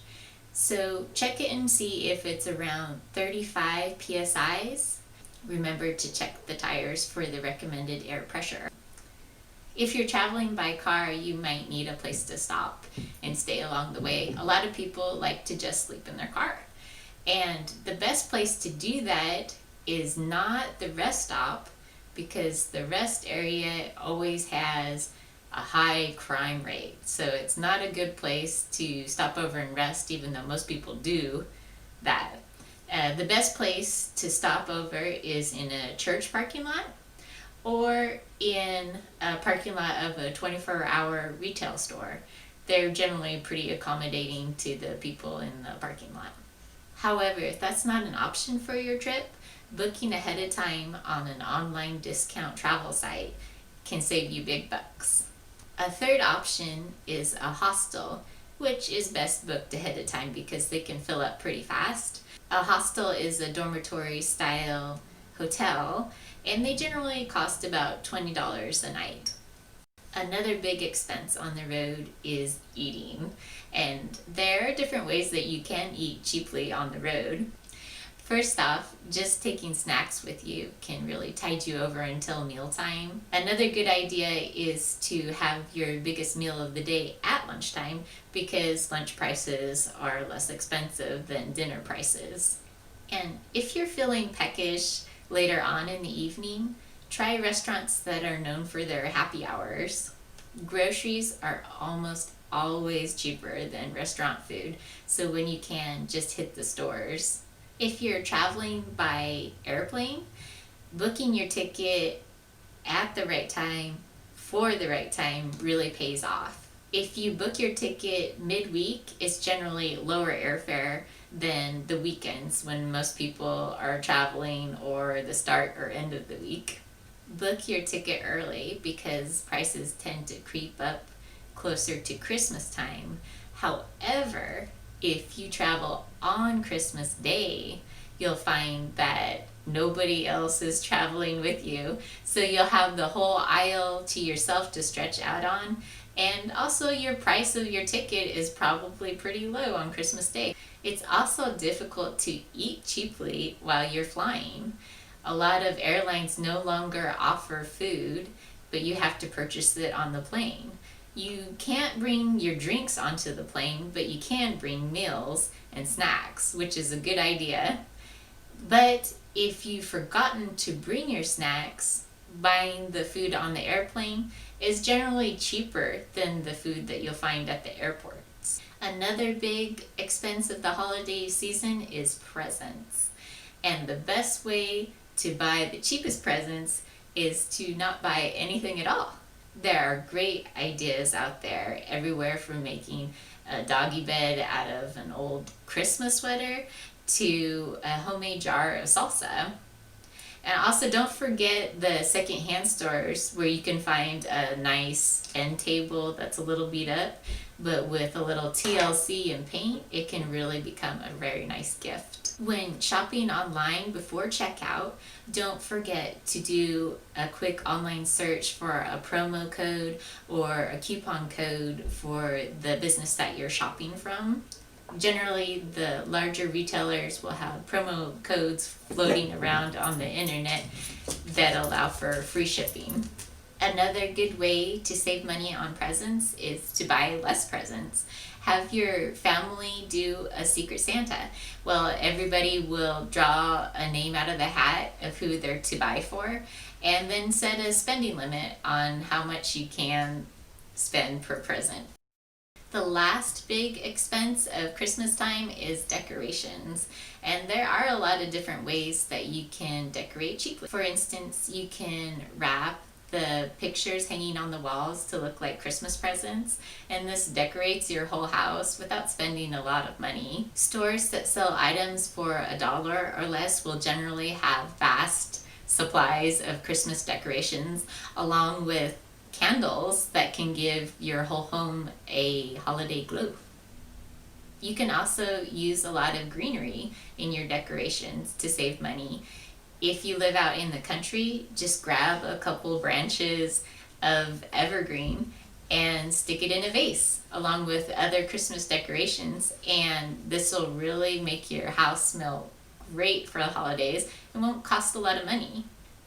No matter how much money you spend this Christmas, have a wonderful Christmas time and remember the true meaning of it all, which is the birth of Christ. Two sworn enemies brought together by the ultimate event. Ice cream party! Woo!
This candle? No, the candle on the hanging tree. Hanging tree. Oh, maybe Corinne can help because she's tall. What do you need? Xoay cái đầu à? À không cái đầu à? Mày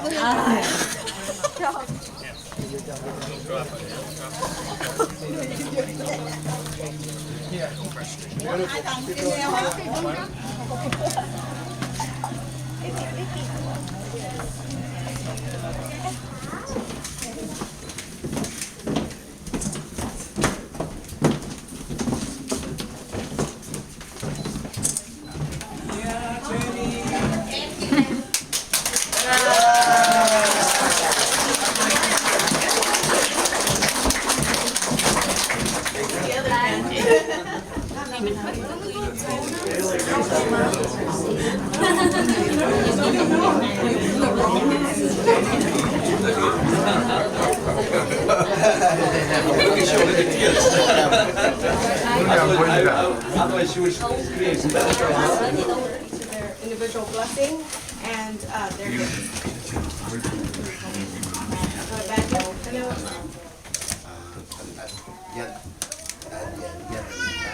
chúng tôi thành thật cảm ơn mọi anh trai đã lễ vật và không quản ngại từ xa xôi đến đây tham dự cái buổi lễ.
And now, by the power vested in me by the state of California, I hereby pronounce you husband and wife.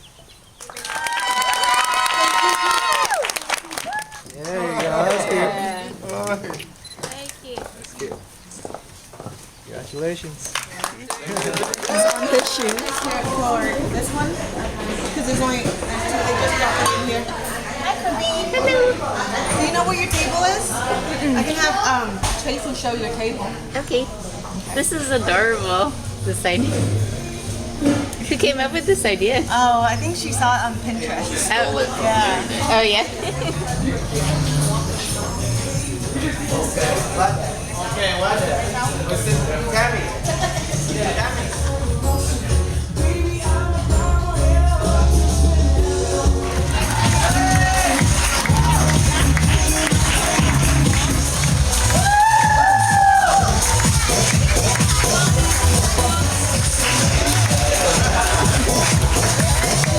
Tonight, put your hands together for Mr. and Mrs. Duke and Jenny Park. Duke and Jenny Park together. Keep applauding for them, everyone. Yes.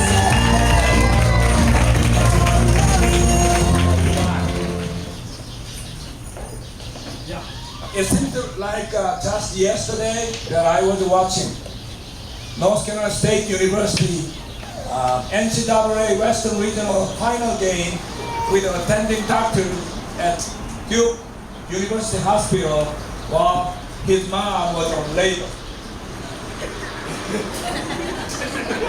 And my eyes well, and in the gratitude of, newborn baby, and here come healthy baby. I first met Jenny at breakfast from several hours of red-eye flight.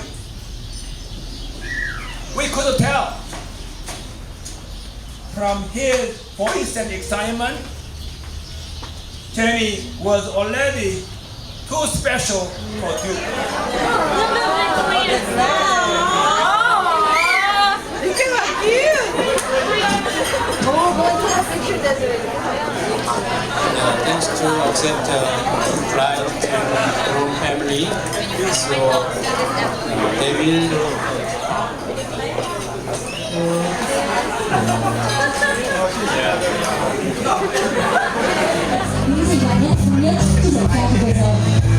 Give him a big round of applause one more time.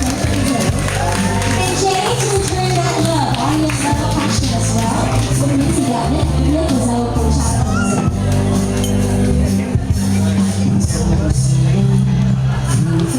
a big round of applause for this film.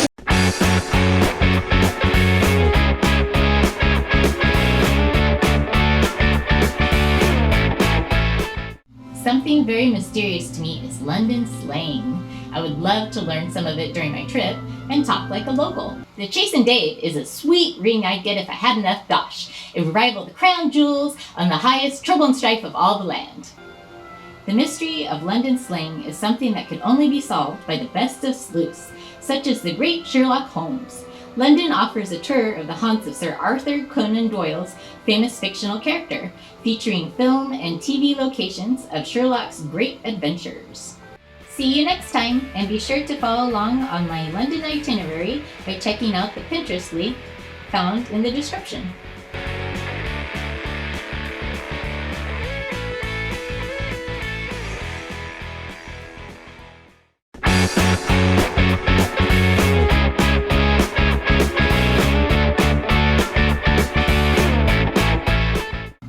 First thing I'd like to do on my dream trip to London is have tea with the Queen. What a marvelous ring you have. Thank you, Your Royal Highness. You know, the Duchess has one just like it. The best place I can think of to have tea with the Queen, of course, is on an afternoon tea cruise. There we would be treated to a traditional tea, including scones, cakes, and unlimited tea and coffee, as well as a relaxing cruise on the Thames River. Now all I have to do is be invited by the Queen. See you next time, and be sure to follow along on my London itinerary by checking out the Pinterest link found in the description.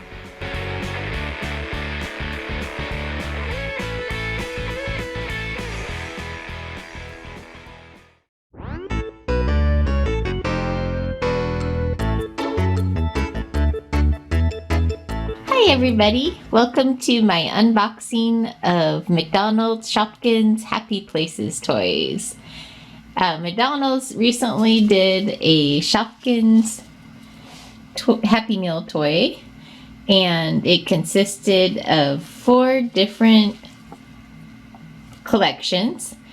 The puppy patio, I got the 4 puppy patios there. The Dreamy Bear, there's the 4 Dreamy Bears. And then also Kitty Kitchen right here. And Bathing Bunny right there.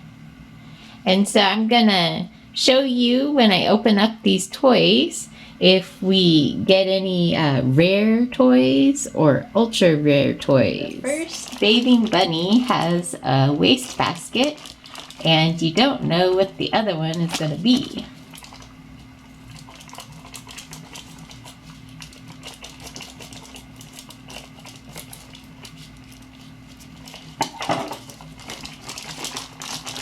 So here's the cute little waste basket.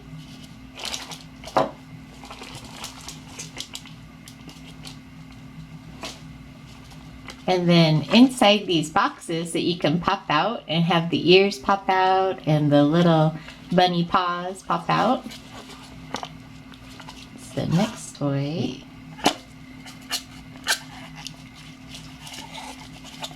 And that is a towel. The next one is a little vanity.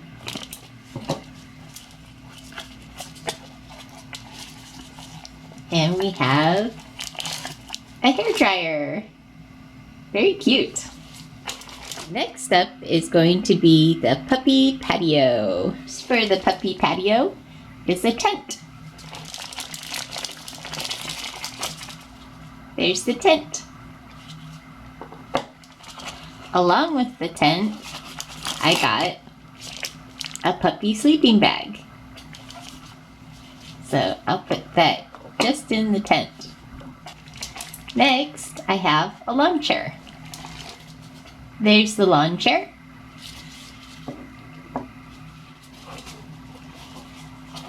Inside the box for the lawn chair, I got a patio umbrella. That's very cute.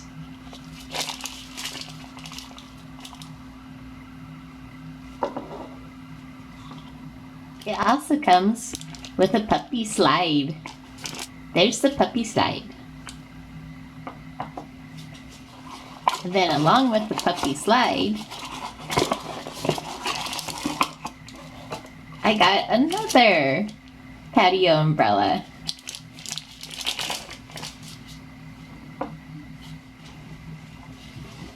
So which patio umbrella is rare? It looks like the pink one is rare. Actually, it's ultra rare. Very cool.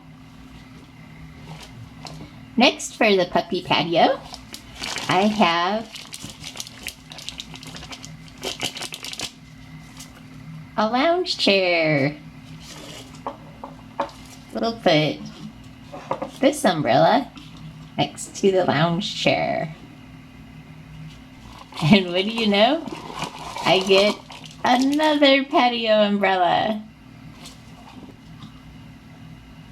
So I have plenty of umbrellas, but unfortunately I didn't get the puppy pool.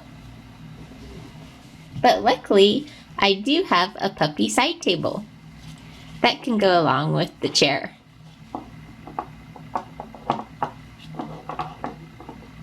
So there is my set of the puppy patio. Next up, I'm going to unbox the Dreamy Bear. First up is the Dreamy Bear side table. What came in the Dreamy Bear box is a mirror. I'll put that on the side table. Next up is another table. I'll put that on this side. What came in the Dreamy Bear box is a lamp. That is so cute. I'll put the lamp on this table. In the next bag is a comfy chair. In the box, it's an ottoman for the comfy chair. And it's winking at you. Ottomans are also footrests. And finally, we have a bed for the Dreamy Bear set. There's the bed. I'll put that right in the middle. And in the box, out came another ottoman. We don't need another ottoman for this set, but what we do need is a pillow for the bed.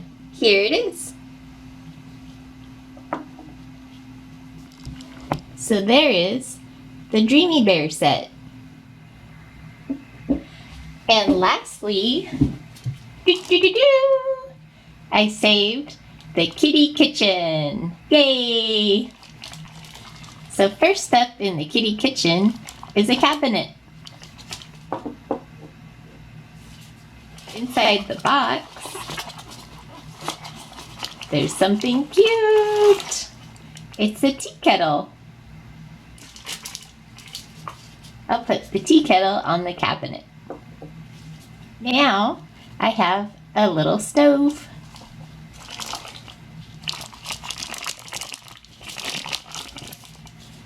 There's the stove. Inside the box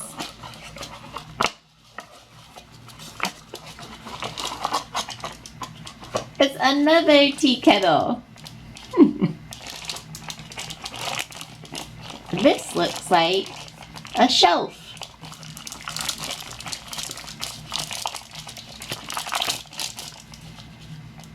There's the shelf. And inside the box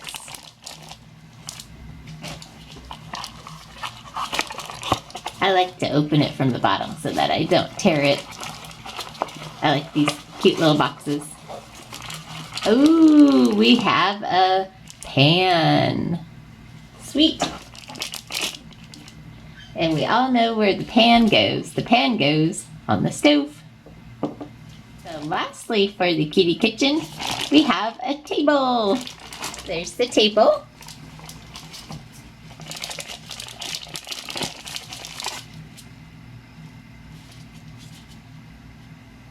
I'll set that right there.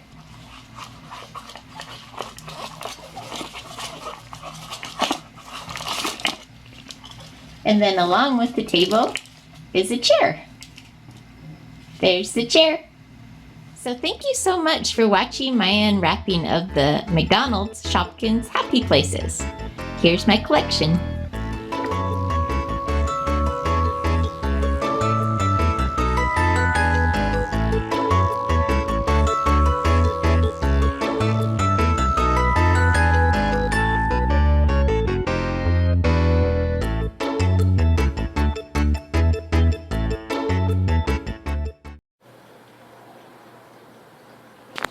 So this is our little pet possum that lives in our back shed.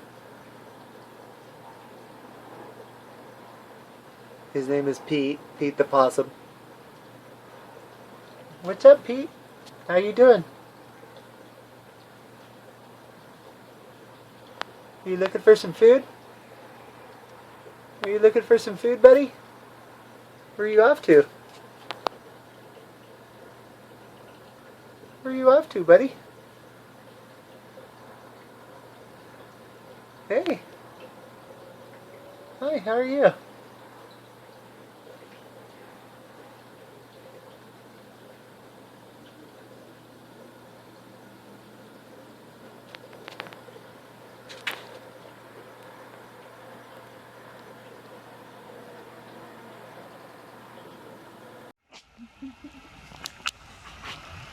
Did you ask to come back to visit you because you're so sweet? I think you do. Yeah, I think you do. I think we better bring a apple next time we come. Are you, what is that? Is that a kitten? So cute. Yeah, she wants us to come back and visit her. Yeah, we will do that. Yes, we will. Yes, we will.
Hi.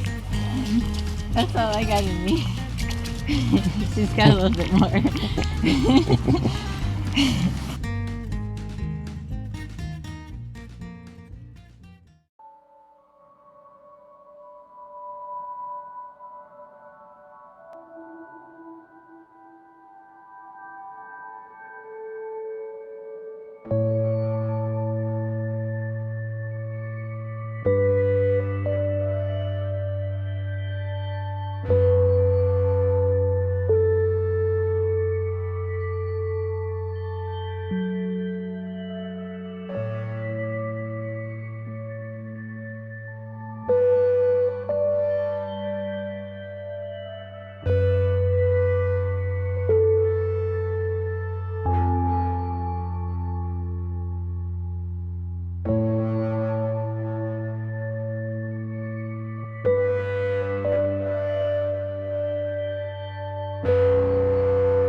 This is a rapping grandma from Jewel County, Kansas.